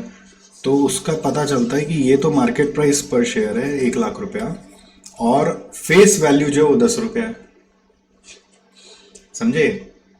तो एक हम लोग जब अपने पढ़ाई करते हैं ना, डिविडेंड एज अ परसेंटेज दिया हुआ होता है अपने पढ़ाई में, ठीक है, ऐसी नोट की तरह बात कर रहे हैं। डिविडेंड परसेंट दिया हुआ है, मान लो 40%, तो 40% मतलब इसका इंटरप्रिटेशन कैसे कैसे आ सकता है। अगर ये परसेंट मान लो ऑन फेस वैल्यू है, ठीक है, तो फेस वैल्यू पे निकाला जाएगा। ये अगर मार्केट प्राइस पे है तो उस समय उसको डिविडेंड यील्ड बोल देते हैं। और डिविडेंड परसेंट अगर ईपीएस पे दिया हुआ है तो उसको अपने पे आउट रेशियो बोल देते हैं। Dividend by EPS is pay out ratio, dividend by MPS is dividend yield और dividend on face value is 40%। तो नॉर्मली अकाउंट्स में ना ये ज्यादा चलता है, और हम लोग के यहाँ पे भी सम्स जब आता है ना तो बोलता है ना डिविडेंड 40% है, तो यही मानते हैं। In absence of information we assume this, in absence of info we assume this. ये ऐसी जनरल नॉलेज के लिए मैंने बताया, ये सम्स करते समय काम आएगा। कभी बोलते हैं ना डिविडेंड परसेंट 40%, तो अपने इसके ऊपर एप्लीकेबल मानते हैं। ऑन ईपीएस होने से क्वेश्चन में बोलेगा डिविडेंड यील्ड, ऑन एमपीएस होने से बोलेगा डिविडेंड यील्ड, ऑन ईपीएस होने से क्वेश्चन बोलेगा पे आउट रेशियो, ठीक है।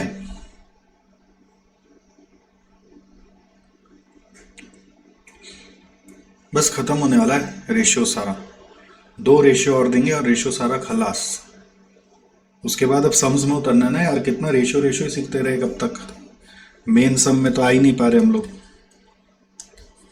फिर डी नंबर लिखो, मतलब इसी के अंदर छोटा वाला डी नंबर।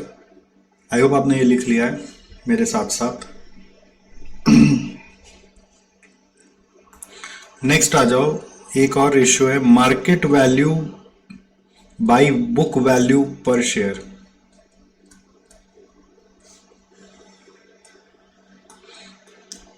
इसको जैसे कई जगह ना पीबी रेशियो बुलाते हैं, पीबी। पीबी कैसे, price by book value per share, इसलिए इसका शॉर्ट फॉर्म हो गया PB.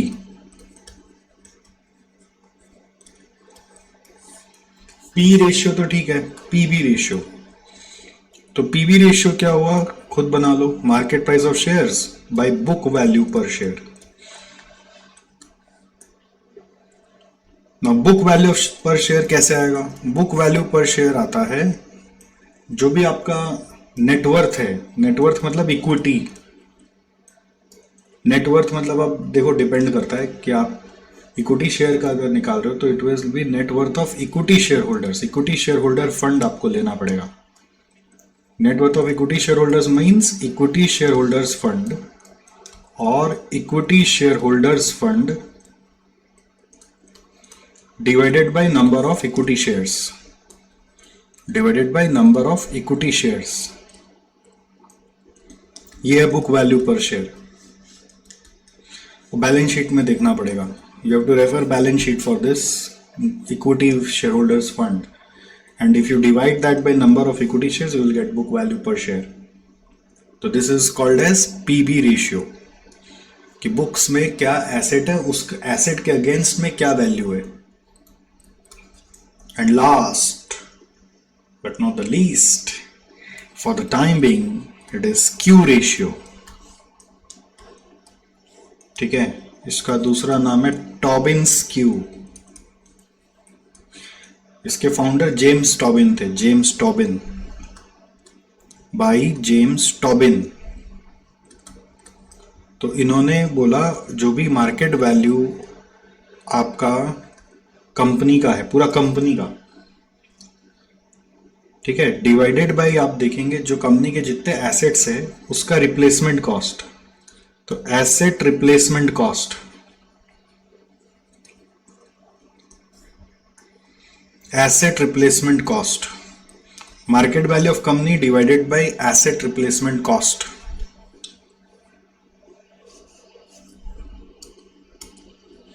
market value of company divided by asset replacement cost।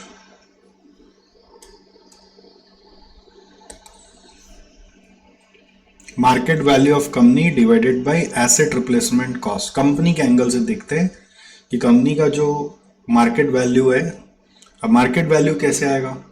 Market value of company is equal to market value of equity shares plus market value of other liabilities. अगर कोई liabilities है उसका भी आज का value कुछ ज्यादा है या कम है, वो दोनों जोड़ना है। यहाँ पे सिर्फ इक्विटी नहीं है, यहाँ पे कंपनी है। और एसेट मतलब हमने बोलना चाह रहे कंपनी का जो टोटल एसेट्स है, ठीक है। एसेट मतलब टोटल एसेट्स का आज के डेट में बैलेंस शीट का अगर सारा आइटम को फिर से लिया जाए आज के डेट में बाजार में, तो उसका वैल्यू क्या होगा, ठीक है। एसेट मतलब टोटल एसेट्स।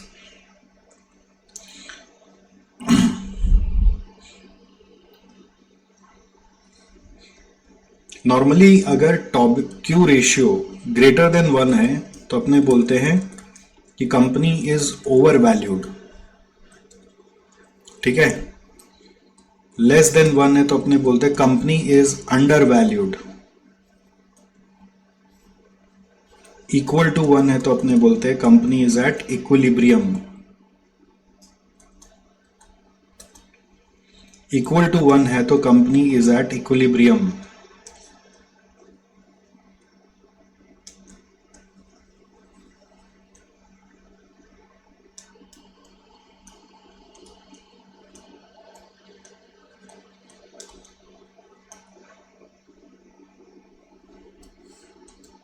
समझ में आया आपको? अगर Q रेशियो ग्रेटर देन 1 है तो यू कैन से कंपनी इज ओवर वैल्यूड। अगर लेस देन 1 है तो कंपनी इज अंडर वैल्यूड। और इक्वल टू 1 है तो कंपनी का वैल्यू ठीक है। ज्यादा वैल्यू भी नहीं होना चाहिए, क्या होता ना, बबल बन जाता, बबल, फुसफुस हो जाती कंपनी। तो दोस्त इसके साथ क्या हुआ कि सारा रेशियोज अब आपका कवर हो गया है। अब और कोई रेशियो नहीं है। Long term solvency, short term solvency, activity और प्रॉफिटेबिलिटी। एक्टिविटी का समरी बना दिया था। आज आपका होम टास्क बोलकर अभी यही है कि आप इस पूरा का समरी बनाओगे, वापस से लिखोगे समरी ऑफ प्रॉफिटेबिलिटी रेशियोज, ठीक है। Summary of profitability ratios. और वो कैसे बनेगा? 4 पार्ट था उसमें, ठीक है। A, B, C, D 4 part था।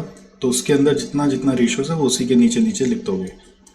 ठीक है, 1 2 3 4 करके। इसके अंदर ऐसे ऐसे पार्ट्स निकालोगे ना, बहुत हौच पौच हो जाएगा। तो जैसे अगर आपको डी नंबर याद हो तो वो मार्केट वैल्यू बेस्ड था, सी नंबर याद हो तो ओनर्स बेस्ड था, बी नंबर याद हो तो ये था रिटर्न ऑन कैपिटल एम्प्लॉयड, और ए नंबर था sales based, profitability ratios based on sales. ठीक है, तो इसके नीचे जितना रेशियोज है ना वो 1 2 3 करके बस ऐसे ऐसे यहीं पे लिखते जाना, नाम लिखना रेशियो का और वैल्यू लिखते जाना, नाम और वैल्यू, नाम और वैल्यू, नाम और वैल्यू, जो भी रेशियो का फॉर्मूला है। ये आपको अपने से मेहनत करना है, यही अभी आज का होम टास्क है। और ये दोबारा लिखना पड़ेगा। बोले लिख तो लिया, वापस क्यों लिखना? नहीं, इसी से इतना सा से बार बार हम लोग को रिवीजन हो जाएगा। हम लोग को मल्टीपल टाइम्स रिवाइज करना है ना। एक बार और लिखवाएंगे, कैसे लिखवाएंगे वो बाद में बताएंगे। अब इसके बाद हम लोग को सम्स करके प्रैक्टिस करना है। होमवर्क में क्वेश्चन नंबर 2 अटेम्प्ट करिएगा और 3 नंबर अटेम्प्ट करिएगा, जो समझ में आए। एसजीजी समझते हैं ना? एसजीजी, स्टार्ट करो, गलत करो, गंदा करो। स्टार्ट करो, गलत करो, गंदा करो। हिम्मत है तो गंदा और गलत सम करके दिखाओ। मेरे को सही चाहिए ही नहीं, तो please do it. I will wait for you. And ये एक बार बैठ के करना भी, फिर आप ये अटेम्प्ट करना। देखो, चीज सीना जोरी मत करना, ठीक है? सीना जोरी मतलब चोरी पे चोरी और सीना जोरी मत करना। क्यों? क्योंकि क्या होगा, उसका अंजाम आप ही को भुगतना पड़ेगा। मेरे कुछ नहीं घटने वाला है। हम लोगों को कोई चीज ऐसे पढ़ना है ना कि बस हम ये जो पढ़े यही आखिरी बार हो, राइट? तब ये एक्चुअली रेशियो चैप्टर ऐसा ही इसी तरीके से आपको डेवलप करके देंगे कि आप आज जो पढ़ लेंगे, इस बार जो पढ़ लेंगे, आपको दोबारा कभी नहीं पढ़ना पड़ेगा। बट उसके लिए आपको मेरे साथ लगना पड़ेगा ना, और वो लगना है ये समरी बना के। मैं अगला दिन समरी नहीं बनाऊंगा, ध्यान रखना। मैं ये समरी नहीं बनाऊंगा, ये आपको बनाना है, वरना आपके यहाँ पे एक गड्ढा रह जाएगा। जिंदगी में गड्ढा रखना चाहते हो, प्रॉफिटेबिलिटी रेशियो नाम का गड्ढा, कि उसको भर लेना चाहते हो, अभी आप खुद ही देख लेना। तो इसको भर के एसजीजी करना। क्वेश्चन नंबर 1 तो हम लोग कर ही चुके थे, 2 और 3 अटेम्प्ट करना, ठीक है? 2 और 3 अटेम्प्ट करना। Alright, and I will see you in the next class. तब तक के लिए ध्यान रखो। Bye bye.